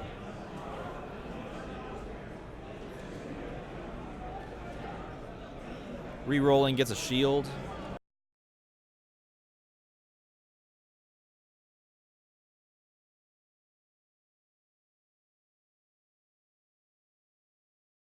It was nice though. I had a chance to eat. Pays 4 for the GDM, which is exactly right. Yeah, I was actually out there watching a minute ago. Grabs himself up 4 dice. He's rolling the Yanti. I got Chris in the booth with me. Chris Clubb. He was just on with me spoiling some WWE cards. Which I am extremely excited about. Yeah. Picks up Okay, the got his- throne brick. Got his brick. Unfortunately, he missed the investigation, which is a pretty sick chain if he goes investigation into more actions, right? Indeed. So obviously you're paying to field here the Yanti before you play the action so that you can get the attune proc as well as the boom boom trigger. And he's got Yanti on level 3, which means he can has a little bit more survivability with her. Exactly, and that's exactly going to come into play. That exact thing's going to come because we have on the other side of the board the spin up Jubilee that deals 1 damage. And so if he had landed it on any other face, that's getting wiped along with those 5 sidekicks that he rolled in a single turn. Firefly seems good here. He's got, 3 bolt characters in the field? Yep. That's a solid purchase. Uh-huh. Assigning that boom boom damage, or excuse me, that throne brick damage and prepping the Firefly that he purchased. And maybe pushing Boom Boom and pumping her? Maybe? Yeah, he's probably going to push that Yanti. I can only imagine. Oh yeah, that's what I meant, Yanti. You first got to decide where you're going to assign the Attune. boom boom and the attune damage, right? So I'm assuming he's just going all face, but maybe he's removing some stuff. And he's going to pump as well. Yeah, I thought He hit the honestly, Chwinga I with the would've- attune. I would have used the Boom Boom to take out the opponent's The other boom boom. Well, we know he hit the Chwinga with the attune damage, and it looks like he did hit the face with the boom boom. Yep, that would account for the 16 to 10 drop.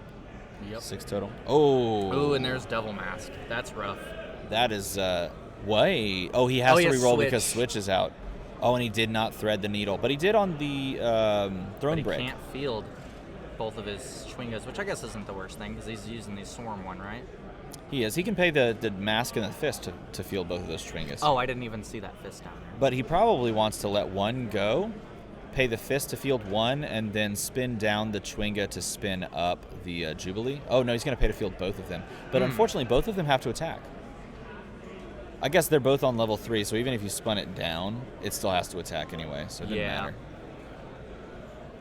Still, I think you probably want to get rid of those sidekicks. I don't know, maybe you don't.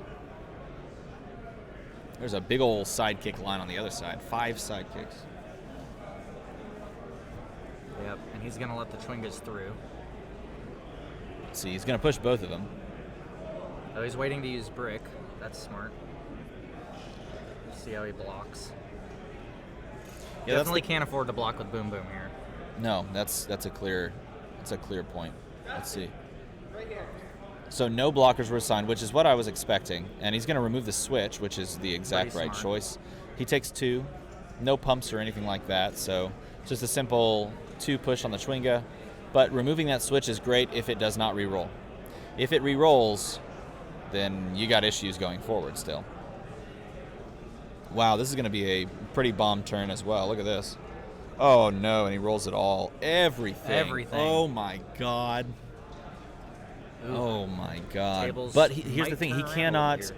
unless investigation pulls some stuff, he can't actually pay to field all of the characters. He would need That's to true. He would need to draw and roll an action on 2 generic or draw and roll 2 sidekicks on 2 energy. And if either of those eventualities don't happen, then that Firefly's not getting fielded. Yep. Yeah, because you have to have the other one. So I think he sees that and he's going to re-roll the Firefly accordingly. And And it's a Dice single Masters. bolt, and it did the Dice Masters thing. Pays to fields, pays to fields, pays the mask, fields there. Personally, you could have unless I'm misunderstanding the ruling, but if he had pushed an attack with a sidekick and that Firefly was in used, he could He can't. potentially no, because he can't prep it. Never mind. Correct. So investigation here makes the most sense. Be very exciting. Investigation first. That action die will deal the boom boom damage because that's how that is been rolled to work. Although it sounds like he's doing it to Jubilee, so maybe he's planning on pinging her out with a tune. Yep, looks like it. Yeah, because he can remove both if he hits Yep. boom boom with the brick and then hits Now, her again. it's interesting though because you would think that you just go for the kill with this kind of an advantage. And it looks like he is just dealing damage to the face, playing one action, dealing it to the face, and then dealing the attune to the face. And then that drops him to 7. If he does it again, that drops him to 4. But this time it looks like he's going to pop.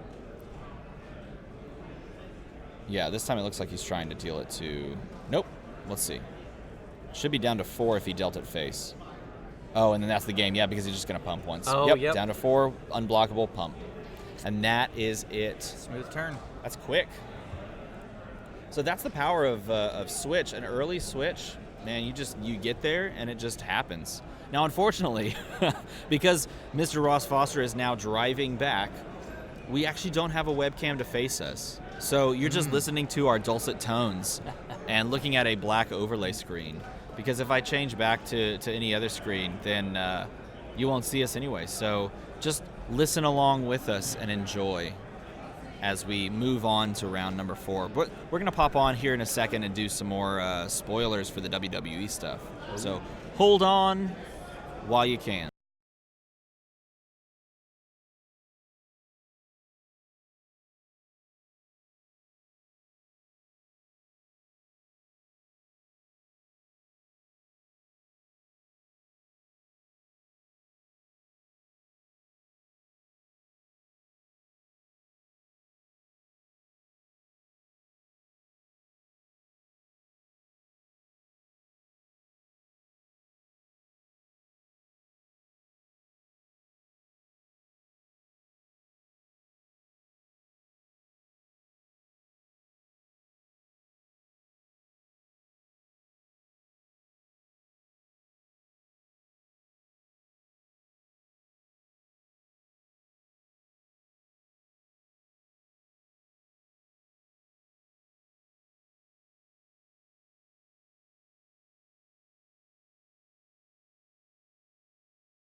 Troy with ice Troy, cream. we were waiting on Troy to get back, and yep, he's just literally eating ice cream while playing round 4. Way to spin Look the at him camera go. out. He's going as fast as he can. Look at him spinning his wheels. Come on, Troy, you got this. This is the Troy ice cream cam. We need a label. Oh, even better. This is now a food stream. Andy May's sitting here in the booth. He's going to talk you through what's going on. It looks like Troy's trying to set up his dice while getting the occasional lick in on the ice cream cone. He's got a drip on the far side. We're I don't think he commentating on realizes it. It's still going. And there's a big bite. That's going to help. That's going to help Now, him you get got to to watch the bottom. out. You got to be really aware of that, because if you take too many of those, you're going to start to lose that brain power. That brain freeze is going to kick in. Oh, he's going twice in a row. Okay. Oh, yep. We're Yep, starting now to he's enter serious. dangerous territory. Really need to pace yourself, slow yourself down. Know your lines. That's what it just goes back to. Know your lines. Know your limits. Know your lines, people. Oh, okay. Here we go. Yeah, there we go. Now he's going to clean that drip. You know what? That's a seasoned move right there. Yeah. That's the See, kind of it's the thing that a circle. veteran does. You got to get that circle move Yep. so that you don't get the drip on the side. Well, But he's starting to. You see right there, the I cone's do, starting but to collect. that's what I saw the last time, and you know what he did? He waited until that drip was far enough down that it was going to start to hurt, and then he took Got care it of right it. up, yep. Yep. You wait until the last possible minute, and then you clean that thing. Oh, man. Yep. This is going to be a tough match for him. He's going to have to manage two things. He's going to have to manage the dice, And the cone. and he's going to have to manage the cone. I Yeah. don't know if he can handle it, but we're going to try. Should we just keep the camera on his face the entire time instead of on the mat? I think we can just keep the camera on the face the whole time. We can just assume that he's playing the game. They haven't actually started playing, but we're just under the assumption that never mind. Oh, well. Clearly still setting up. Wow, wait a minute. It looks like Troy has managed to outpace his opponent, Michael, and he has actually set his cards up while eating ice cream first. If that's not a champion move, That's I not don't know only a what veteran is. ice cream move, that's a veteran Dice Masters move right there. This is why Troy finished where he did yesterday. the dude knows what he's doing. Brit Roller 6 is, watching the coverage all weekend long. Congrats to Brit Roller 6. I think you are the most viewed viewer. You had the most hours watched this entire tournament series. You, sir, are the bomb. You're the best. Are you? Oh, Straight yeah. up. We're going to be drawing soon. What are they doing? Drawing some special internet users with Whoa. that coverage. Very nice. Fun story about Troy's playmat. Since I've kind of got the inside track here. We have some more inside information about the ice cream itself. This is banana pudding flavored ice cream. Wow. You know what? I went in yesterday, and I can also vouch for the praline pecan and the butter pecan. I went old man flavors. But, Wow. And I also achieved the senior discount. So You did it. That's how it works here. Everybody at Graceland is a senior. I'm concerned though. Do you think that this ice cream's just going to sit down in him and it's just going to make things move slower, more lethargic? Or do you think the sugar's going to give him that jitters? What do you think? You know, I had no problems after mine yesterday. Oh, really? I achieved 2 out of 3 draft wins. So I feel confident that Troy can hold this together. Troy is a much more seasoned player than me. Yeah. And it shows Now, on so many levels. On a more serious note, which of the cards have you pulled again from the draft? So when you draft, if you didn't know, everybody at home, when you draft, you're going to play one game after you draft. You're going to play with one opponent. If you win, then you get to pick from a randomized set of what are they? They are from what set? They're from the X-Men First Class, right? They are, and they're X-Men. Actually, I think one of the storms with Deadpool, wasn't it? Oh, it's possible. Common and rare from the X-Men First Class set. Okay. Yeah, so there are 4 different X-Men, the animated series promos. There we go. Although the Storm does have the same art. So you can grab the Blackbird Under the Radar, which is one of the ones I've been able to pick up. Jean Grey, Professor's Protege, also one of the ones I've gotten. Which is an uncommon. It is. And then In promo. I have, I'll tell the story in a bit. There's also Storm Misspent Youth and Storm Morlock Champion. So my polls have actually been Which, by the way, I got to interrupt you. Storm Misspent Youth is the common, but Storm Morlock Champion is the rare. That has been reprinted and purposed as a promo. Yep. with that new art, which is pretty cool. You're getting a rare card. It is, yeah, and that is the only one that I haven't gotten. Oh. I've pulled 3 misspent youths out of 3, and goodness. traded my way to the other 2 cards. So still looking for the Morlock Champion. It's the one that somehow, some way, everyone seems to be looking for the Morlock Champion. So, Yep, there's a few left too, it would appear. yeah, I see this one and that one. There might be a few more in the prize box as well. I might have to go dig those out so that more people can access them. So, yeah, do you want me to hang out for this? Yeah, let's do it. All right. Let's do it. We're going to cast together. Oh. I'm like eating. And we are right trying to now, find too, out so- who's going to go first. Troy has, 3 sidekicks, 2 question marks, and it looks like it's him. Kicking it off. Round 4. So I know a little bit about Troy's team. I know he's running Tabaxi Burn. He really didn't tell me much this morning. He and I are in the same hotel room. He's got Other Batiri than- Battlestack and the Hawk Girl as well. Oh, very nice. Mm-hmm. So he's just, yep. And then he's pumping with Hulk. Yeah, so Instant War Tabaxi Rogue is one way he can take it. He could also go Batiri Battlestack, Queen Grabstab, which would be kind of cool. Could also just go Hawk Girl with a bunch of just pushing, you know? Yeah, Jocelyn's team was centered around the Batiri Battlestack and the Queen Grabstab. That was the team I played against in the first round. And it was a lot of fun to watch. I mean, it was Battlestack over and over again until she finally got that Grabstab to go and pulled the other 2 out of her use pile. Yeah, that was pretty cool, wasn't it? It was, yeah. She played a really nice game. So on the reroll, Looks like a little bit of everything. pays the 4 for a Boom Boom and a Yanti. Okay, starting off with 2 characters and leaving the Throne Brick available. But it's 2 good characters, right? It is. I always, that's similar to what I was running in Worlds yesterday, though, Yeah. and I found out very quickly Gotta you grab buy a 'em. brick on the Yep. first turn, or somebody's going to buy 2 of them on the next one. That is But exactly right. It doesn't You gotta look like go that's brick. Troy's plan at all. You got to go brick first, but if Troy's not looking to buy up a brick right now, then you're not forcing Michael to buy 2 bricks on his next turn. Yep. It's really a back and forth, isn't it? Yeah. Oh, but look, even if he would have bought the brick, you got the switch Yep. there to Yep. counteract that, which is exactly right. Because both Boom Boom and Yanti are looking to use actions to deal damage, right? Correct. Yep. So you can sort of just curb that out by picking up a Scarlet Witch and saying, "Ha-ha!" Yeah, you can, and that's really. I wonder what we're going to reach for next here. Possibly the Green Devil Mask, because all the board clear just went away along with that, Yep. unless you can roll through the switch, That's right. which I have continuously struggled with. Also important to note on Troy's team is the presence of a Blinkback Global and Static Field. So this, even if he does somehow manage to get an action to land with Switch now being purchased and possibly being out soon, it's not going to really matter the unblockable nature of Common Yanti because he can just push it back. So Yep. he's going to have to find some ways to deal damage. I think that Firefly I is think probably the best bet if stuff's sticking in the field. Oh, he's going Yuanti again, though. Doubling good. down. Wow.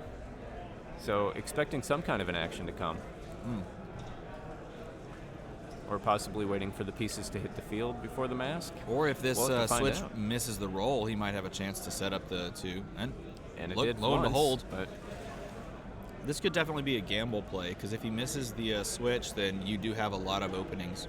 But he doesn't. Yep. Oh, but he has some sidekicks. But it look at looks this. like everybody's a 0, though. It's a perfect roll. Yep. You just field everything up. Who needs to buy anything in this game? That's It's not a game about buying. It's a game about dealing damage. I guess you do have to buy a few things. probably at some point. Although, lots of sidekicks, lots of damage. Yeah, no, all this is going into the bag. And I've struggled with this continually all weekend long. Full bags, Mm-hmm. relying on pulls and stuff. Yeah. Yeah, Thrown Brick is a pretty good mitigator of it, but it's not perfect, especially in the early turns. It gets better over time. Yeah, and I played against a couple people who threw the common Heimdall into their team intelligently, because it just gives you at least some way to move some dice around and get some sidekicks out. Now, so I was on the stream last game with Petrus, and he really didn't need it because he fielded sidekick 5 after sidekick. sidekicks in that turn. Yeah, Exactly. I even use the Jubilee to ping everything out. I know, because I wanted to just thin the field, and You then he thinned rolled it, 4 of and- them back. And that was Yeah. the right play. I think you thin that bag out, or you thin that field out so that he misses all those side kicks, and then his bag floods. That was the plan. But it did not work. It Yeah. just came back as 5 side kicks, which was bonkers. Oh, it was brutal. Yeah, once that happened, I was struggling to keep up the rest of the way, especially every character I had was on level 1. Exactly. So I Also couldn't of energy note, field. He has bought, Michael that is, has bought every Yanti common die that he brought. Yep, and I'm kind of wondering if he's just planning on trying to load up the field with the cheapest characters he can get and start swinging away. I mean, I don't know what else he's thinking. It makes the most sense, doesn't it? And it would fit with, the couple of games that I've had against him. He tends to play a little bit like I do. Let's go for something low cost and high attack. Right. And let's get it out there and let's start making some moves. I like to play combat dice. So another reason I'm excited for the WWE set. Yeah, definitely. That just makes me drool because it's going to be, guess what, I'm going to attack pretty much every turn. Mm-hmm. So let's see what we get here. He rolls the Boom Boom, he rolls the Batiri Battle Stack, and 2 energy with which to field one of those, and I'm not sure what he's doing with the other energy. I'm a little curious too. Oh, I think he realized that he was overpaying because he didn't have to pay for the Batiri. Yeah. That or he's deciding whether or not he wants to field everything.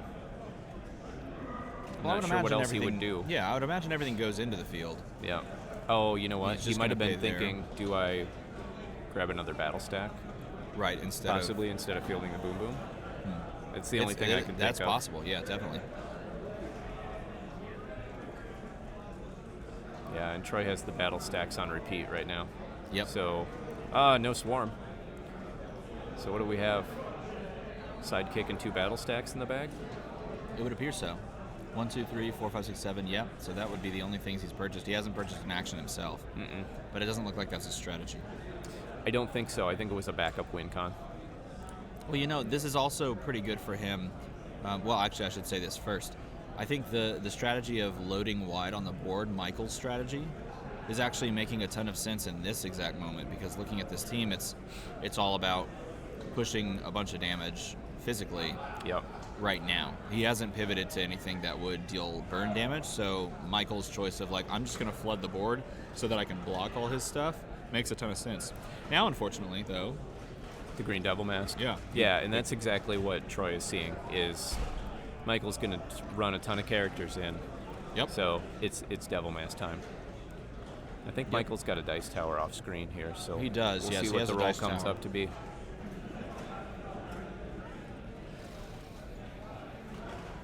And we got exactly that. 1 Yuan-Ti. Sure is a lot of stuff. Yeah. Yeah. 5 dice in the field. 5 characters in the field after this turn. But again, there's no damage. Oh, he's going to re-roll the Yanti. And it came back. Yep. On the high side. Now, I'm not sure what he would have bought. I mean, he can still buy a 2-drop. Maybe he wanted to buy his own Green Devil Mask there. Possibly. Roll it as the 2 and then buy the Green Devil Mask and just kind of float that last energy. With all those dice, though, he's 2 turns away from Green Devil Mask anyway. Exactly. But neither of these players really bought ramp in any way, shape, or form except Thrown Brick, and no one's bought it. Yeah. 2 improvised weapons. Maybe that's his ramp. It's also a strategy. Yeah, absolutely. Oh, and this here, is, now we've got an attack. This is what we saw maybe in your game, loading up on actions and trying to squeeze it by, or the game before. I can't remember. In my game, I saw Petrus was trying to run Boom Boom with the brick, and so I took 2 bricks out from under him before he could which get was very smart. far, and then Yep. he responded with Scarlet Witch. And I don't think I ever got a brick to go off either. No, you or I didn't, might have gotten 1. Because once Switch hit the board, it was just everything got locked. Yeah, I rolled a lot of deuces there. So, and Troy's Green Devil Mask right back into the bag. So I think next turn it might be a certainty. Yep. It might have even happened just there. It could have with the swarm, but I should have said buy next turn. Yeah. So here's another battle stack to buff the first one if he wants it. Looks like he's going to hang the fist. Yeah, I think Michael's on the back foot here. Not having to be able to buy his Green rerolling Devil both. Mask last turn means that he's even a turn further back now. Yeah, Michael's definitely in the responder phase at this point. But unless he can deal lethal, that is Troy, in one turn, there is a possibility of that field opening up and having a crack bet. So you do have to kind of be aware of that. There's plenty of time right now. Although he's going to buff his battle stacks with 2 more right away. And is that a 5? No, it's not a 5-3. It's a 3-3 switch, I think. I believe so. Yeah, It's got to be because 5-3's it's got on the 1. 0. Yeah. So if you count this damage up, you're looking at 3, 4, 5, 6, 7, 8, 9, 10, 11. Now he's just pushing with those 3, so we can count it fairly easily. Yeah. 2, 3, 4, 5, 6, 7, 8, 9, 10, right? Yeah. So a 3, a 3, and a 4 attack. 2, 3, 4, 5, 6, 7, 8, 9, 10, yes. So 2 blockers assigned. Michael's going to take a couple of KOs on this one. And then he's going to pump. Yeah, let's see what he pumps. Probably the one that's going through. That would be my assumption. And Mike has nothing maybe to blink back yeah. either. So, Troy's going to blink Troy's one got back. the static field. Maybe that's what he did instead of pumping. Yep. That one goes through for 3. Drops him to 17. That one deals 4. Oh, drops him to 16. Excuse me. Maybe he did pump and blink. And then, loses the boom boom and keeps his Yuan-Ti. So there are a ton of dice sitting in that use pile right now. Yeah, that's an upside down bag. One of the more upside down bags I've seen on stream this weekend. Which is just tough to churn through when there's no mechanism to help you do it. Yep. Yeah, I suppose the Tabaxi Rogue Global is sitting there. But it is. You got to pay to use it. So it's expensive, but it's doable. Honestly, at this point, trying to roll through the Scarlet Witch with a couple of actions here, it might be in his best interest to use those generic energy just to start getting stuff out of the bag. All right, let's see what happens. You know what? I wonder if he didn't load up on those Yuan-Tis thinking, I'll put all these in the field, and then it's Firefly time. That's what I was thinking too, but he hasn't reached for it. He hasn't quite had the rolls for it. Yeah. And you know what? When he re-rolled that Yuan-Ti last time, that might have been the plan. Yeah, that's possible. So grab the bolts and get in there. I wonder if we can do our draft programs. Yeah, definitely.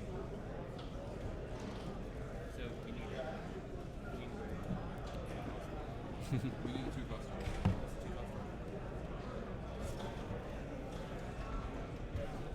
All right. Got this. You bet. Steven's taking a break here to run over and hand out some draft prizes. So it looks like Mike is making a tough decision. What does he have? 7 energy. So the question mark is nice to have. We have no high-cost characters.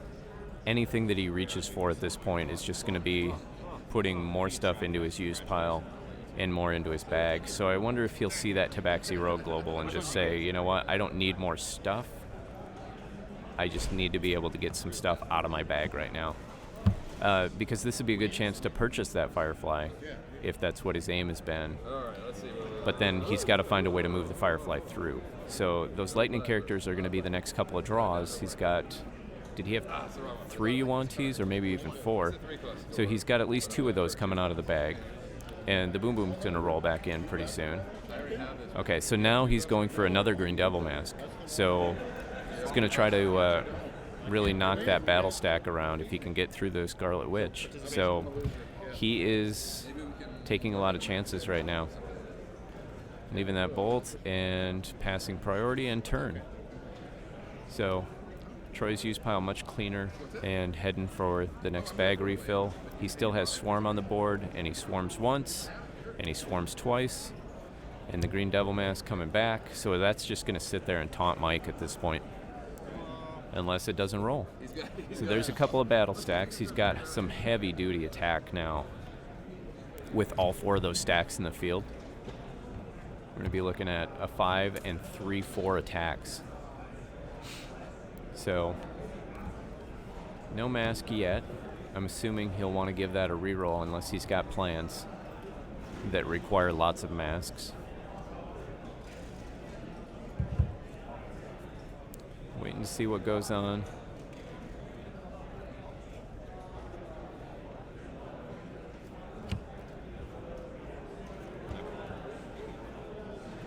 What did I miss? He is.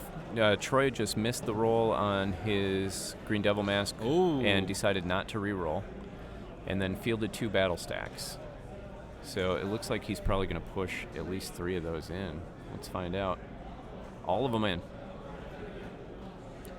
Makes a ton of sense because there's very few blockers. You're pushing a lot of damage here. Yep, and that would be actually that would be 17 total damage. Yeah, if you push everything. Troy or might be missing lethal. I think at this it looks. point. I mean, it looks like it with the buffs, right? So if he blocks the biggest one, which would 5, be that 10, one. 14, 18.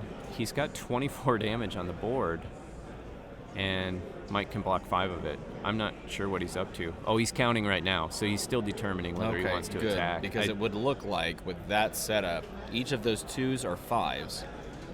And Mike did not save the question mark. There he goes. He got it. There's the push. And that's going to be the this should be the handshake at this point.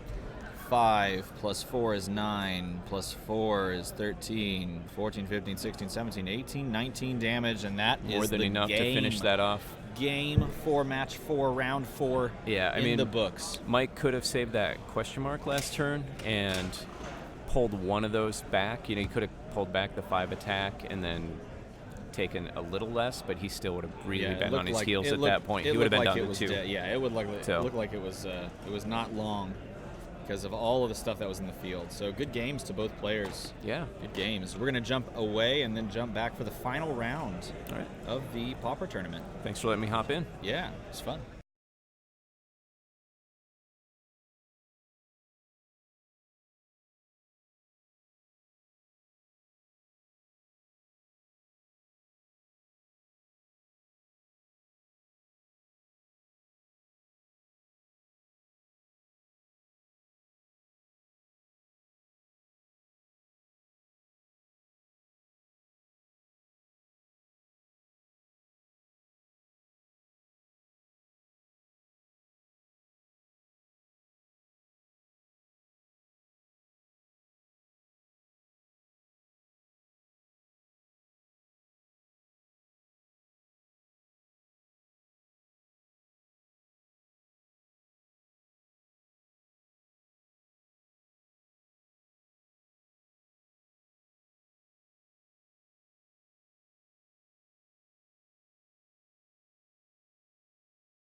So, in just a little bit, we're going to jump into Swiss Round 5, the final round between Stephen Black and Henry Castellini. Henry Castellini is, I don't know where he's from, but he's repping his Woodburn Games, which is pretty cool. That's his local game store back from where he's at. He is 4-0. He has not dropped a game. And Stephen Black is 3-1. So I believe that's going to be the final match. But before we do that, I am here with Henry. Henry, what's up, man? I'm doing fine. You're doing fine? Mm-hmm. That's awesome. Henry is here from where? I forget where you guys are from. Kansas City, but we just moved to Tennessee. Oh, dude, perfect. So that means you're like around here. You live around here now. It's So- just 3-hour drive. Oh, so still a little bit of a ways of a drive, but that's cool. Henry, you're going to help me spoil some cards, Yeah. some WWE cards. Do you want to read them or do you want me to read them? You can. I'll read them. Okay. Unfortunately, we don't have our camera on anymore because we don't have it anymore because it went with Ross, and hopefully he's safe on his drive. But we can still show the cards. So we're going to start with Ronda Rousey. Ronda Rousey, boom, transition on over. Ronda Rousey is the baddest woman on the planet. She is a 4-cost fist character with the 023, 133, 144 stat line, and she has an impulse ability. If you don't know what impulse abilities are, they happen when you purchase a die with impulse. With Ronda Rousey, you can pay 1 to prep this die. So she's a 4-drop. If you pay 5 for her, then you just get to put her over in prep, and she can just come out right away. Is that kind of cool? Yeah, seems fine. Seems all right. Doesn't seem like super duper game ending. If those stats were stronger, maybe she would be like the craziest card. But an impulse ability seems pretty cool. There are some ways too, as well, to like put things, directly back onto the card, so you could use the impulse ability as well. That'd be pretty sweet. This next one though, I like a lot. This is a 2-cost. This is Sasha Banks, the Boss. A 2-cost shield character, a 013, 123, 133 stat line. She says when fielded, which is good already, the next character die, or in this case superstar die, you purchase this turn costs 2 less. Now superstar is the same thing as character. They mean the same thing. But in the set, they just wanted to call everything superstars because that's what they are in the WWE. Do you like that you can basically just field this up, this really cheap guy, and get stuff for 2 less? I think this is a cool ability. This is like probably my top favorite ability. Probably of the ones that we're gonna cover, but definitely of the group that we're showing. I think this is amazing. I love this. It's got a win. Did you see this? No. It's got a win fielded ability that says the next die that you purchase costs 2 less.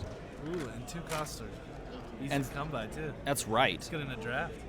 It is good in a draft. Oh, by the way, introduce yourself. You just jumped in. Yeah, so I'm Henry's dad, Robert, and we're having a good time at our first real competitive event, playing Pauper. I'm real proud of this guy. He came in on Friday because his mom turned in his homework and he has straight A's. So his little brother Thomas, Yes. get your grades up and you'll be here next year. Oh, that's But awesome. This guy we can trust. That's awesome. So let's look at some basic actions. Then you ready for some Oh, basic yeah. actions? Okay. I picked basic actions because they made me laugh. This one's the Kevin Owens show. 3 cost.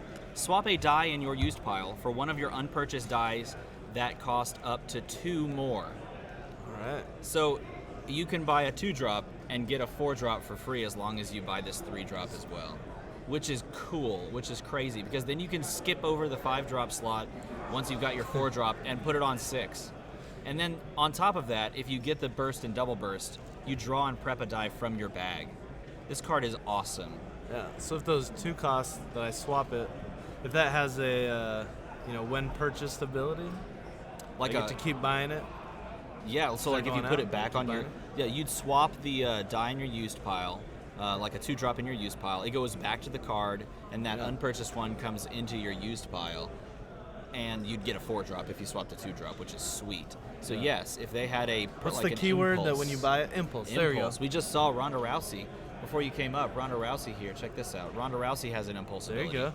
So you could use this with Ronda Rousey. Pay 1, prep it. So it would go into prep, but you could just buy it straight up for 4 and end up using the Kevin Owens show to get you a 6-drop for essentially free. The final card we're going to show, I gotta see it and then I gotta go play. yeah, you do, right, is Walk with Elias. have to get it centered and all this. It's a funny one. He's got a guitar. 3-drop. Look at this. Secretly draw 1, 2, or 3 dice from your bag. If your opponent guesses the number of dice you drew, put them in your use pile. Otherwise, prep them. Pay 1 That's once hilarious. per turn. On your turn, add 2 sidekicks from your use to your prep. So it's got the once per turn on your turn Professor X Global. This is so funny. Like a Heimdall. It's like a secretly draw 1, 2, or 3. I like that. That's What do gonna you be think fun. about that? I Henry? like it. You like this one? If you had to pick between the 4, which one do you pick? Walk with Elias, the Kevin Owens show with the purchasing up to 2 more, the Sasha Banks, the 2-drop that we saw, or Ronda Rousey. Which is your favorite? Walk with Elias. Mine too. I forgot I had this one in there, and this one is way cool. I think it's hilarious that you're going to secretly draw stuff. And it may not always work, but it's pretty awesome nonetheless. Henry, you got anything you want to say? Maybe like to anybody, or you want to tell anyone if you enjoyed this, or what you think? How was this whole experience for you? Oh, it's fun. It was fun? Awesome. And there's a lot of nice people. That's what I like to hear. Fun with a lot of nice people. All right, ready to jump into game 5? Let's see who picks this win up. I think they've already started. Maybe they just started, or this is like turn 2. So he bought a Hawk Girl. No, yes, he bought a Hawk Girl, and then is picking up an upgrade proton cannon. And then over here, what do we have? We've got the, what is he rolling here? He's got some, I don't recognize some of these dice. We're going to have to take a look.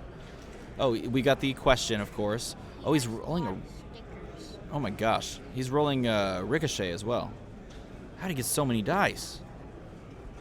See, we jump in mid-game, and we don't have any idea what's going on. That's a lot of stickers. Re-rolling the Ricochet.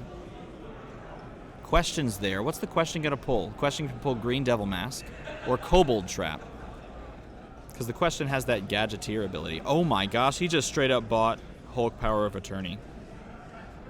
Have you ever played with that card, Henry? I think It's the one where if you get it in the field and it's on its top level, anytime one of your guys gets damaged, it just deals your opponent 2. It just keeps pinging him and pinging him. It's pretty cool. It is really strong, and the fact that he bought it so early into a game is a really good sign for him. We'll see how it goes, though. Re-rolling, gets the Hawk Girl on the 4/4 side, on the 3/3 side. Has 5 energy. He's going to pay to field the Hawk Girl. And what's he going to do with that 4? What do you do with this 4 here? You could pick up that Batwoman. That Batwoman is really solid, too. It's a pretty good one. the Nova Corps uniforms are good. Yes, they are. And this is the common Nova Corps uniform, so it's going to make stuff stronger. You could grab one of those and make your Hawk Girl better. You could pick up like a Huntress, but you'd be left with 1 energy. There might be globals. Yeah, let's take a look. There's not a global on Upgrade Proton. It doesn't look like there's a global on any of these cards on this side. I think this is Stephen Black's team. So he picks up more Upgrade Proton Cannons. So I think what he's trying to do is get that 4/4 side on Hawk Girl, give it Upgrade Proton Cannon, and just start pushing some serious damage. Oh my gosh, he pulled the Hulk and rolled the Hulk. So with the Hulk, those sidekicks are super good because, first of all, the Bolt is also really good too. You can ping the Hulk and spin it up. Once it's on its top level, if your opponent blocks their sidekicks, they take more damage than the sidekicks. Gets a fist. The fist I don't think matters. You could pick up like a Kobold Trap. That'd be pretty good, actually. He's just going to pay to field, I think. That's what he does. Man, that was so fast that he got that Hulk out. Pushing the 2 sidekicks. If those sidekicks get blocked, then Hulk is now on the top level and damage is dealt. Which is pretty crazy. See how it goes.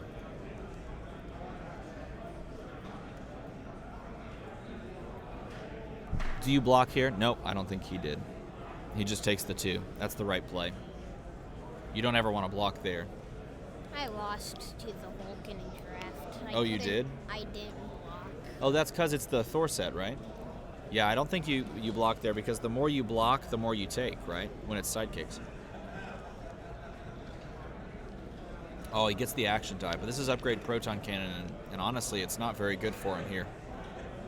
He mostly used chipmunk hunt with the chipmunks. Oh, wow, really? You got the chipmunks out? That card is fun. Squirrel Girl, get a bunch of chipmunk tokens, is that right? Wait, he got that and a Thor, or a Hulk in the field? Wow, that's a combo. That's solid. So he's a little stuck. Because this Hulk is so fast out the field and just established itself, there's not a ton that you can do to remove it in this format. And there's not a ton that you can do to prevent the damage when you push with attackers.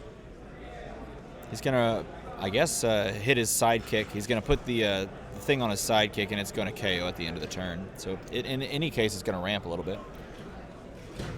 That's a cool usage of that card. Doesn't roll the sidekicks, doesn't roll the ricochet, it would appear. If that's a ricochet, that is. There was ricochet in the field, so I don't know what that white die down there is. It's kind of funky. Pushes 2 more. Might be the question. Gets the, wow, what a sick play. So he pays 4 for the GDM, puts the GDM out there when he pushes with the Gadgeteer. Because the Gadgeteer lets you roll a continuous action die in your use pile. And if it comes up, then you get to put it in the field. That's cool. Double blocks, meaning this guy stays, that guy KOs, that spins up. And after that spins up, he's set up to just start hitting him. Full roll starting off. Let's see what he gets. Henry, what is that green? Is that a green die down there? The green action die? Is that green?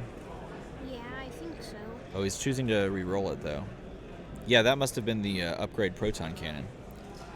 So he chooses to have that on the 2 generic instead of the action face. My dad wants a green basic action die, but a black one. A black. Oh, black and green? Yeah, because in the Justice box, they gave us blue, red, purple, and orange, right? So we didn't end up with a green basic action, green and black. That would have been sweet. 2 bolts. You can like ping things off with that, but every time you ping with a bolt on one of Henry's characters, it's just going to deal 2 damage, which is kind of crazy. Hulk's just going to pop.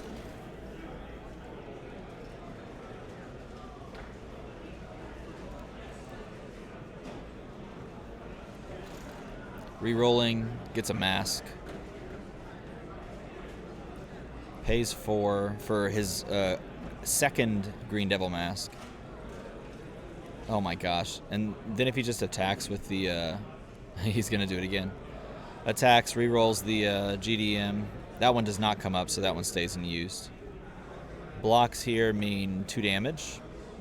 It's going to ping the question twice with the 2 bolts, so that would do 2, 4, 6 damage to Stephen Black, it would appear. And he's going to ping out the sidekick. Nope, he's only going to deal 4 then.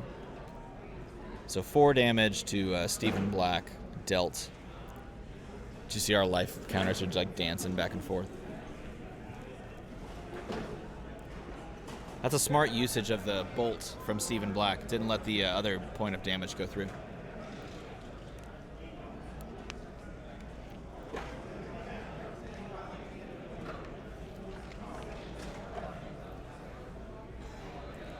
Gets the action face on the green die again.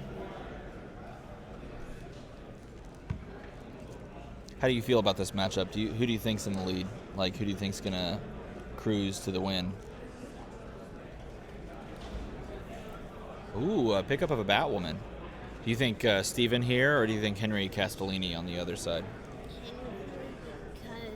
Because he has your name? No, because he still has 20 health. He still has 20 health, that's true. I think also because he's got that really powerful character, the Hulk. Yeah, what do you do here to get out of this sort of a locked scenario? There's not a lot of options on either player's team to really remove the Hulk. I guess you could buy like Magic Missile, and then try to Magic Missile, and then play 2 globals in the Magic Missile to remove the Hulk. But that's really poor. Fields the sidekick. Pushes the pushes and re-rolls the GDM. It comes up to ew, this is gross. So if he chooses to block, that's going to be points. And if he doesn't, he's got 2 bolts to ping it again for 4 damage. It's almost like that Iceman card. Did you see Iceman? It's almost kind of like that. Ping twice for 4. Ping once more. No, he buffs it with a fist, I would guess. Yeah, buffs it with a fist. And that pushes through, I think. 14 to 10, then 2 makes 8. Yep.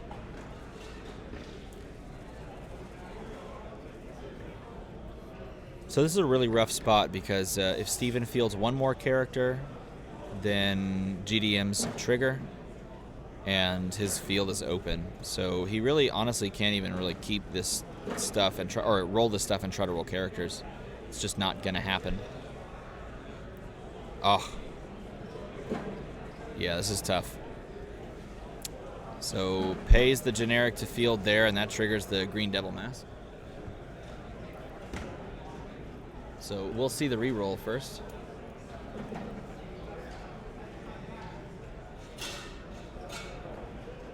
Well, I think he KO'd something. I don't know what he did there. He KO'd a sidekick. Oh, and he's just going to shake it out. I think he saw that once that wiped, he's just able to push the 8 damage. The 7/7 plus the 1/1 is just going to do it. And that, ladies and gentlemen, is the top match, the final match of our Pauper tournament. I think that, if I'm correct here, that very much might make Henry Castellini the winner of the Pauper tournament, taking first place overall, which is pretty cool. Let me go make sure of the standings, and we'll be good to go. Thanks for watching.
All right, ladies and gentlemen, it has been a fun-filled weekend of Dice Masters action. I hope you've really enjoyed these streams and enjoyed watching with us. I've had a ton of fun here. It means a lot to me if you guys really enjoyed it, because that was the goal. I wanted you to be able to see all these things that I've just watched in your position for the past years, and I thought if I had the opportunity to come here and bring some coverage to you guys that you can kind of play along with us. So I really hope you enjoyed these. We're going to sign off now. I'm going to pack it all up and make the long trek home myself. I really want to thank all the people that came out and played with us. Thanks to everyone that came to the events and rocked some Dice Masters. Thanks for everyone who helped. Thank you to Jimmy O'Brien for doing all of the legwork on a lot of this stuff.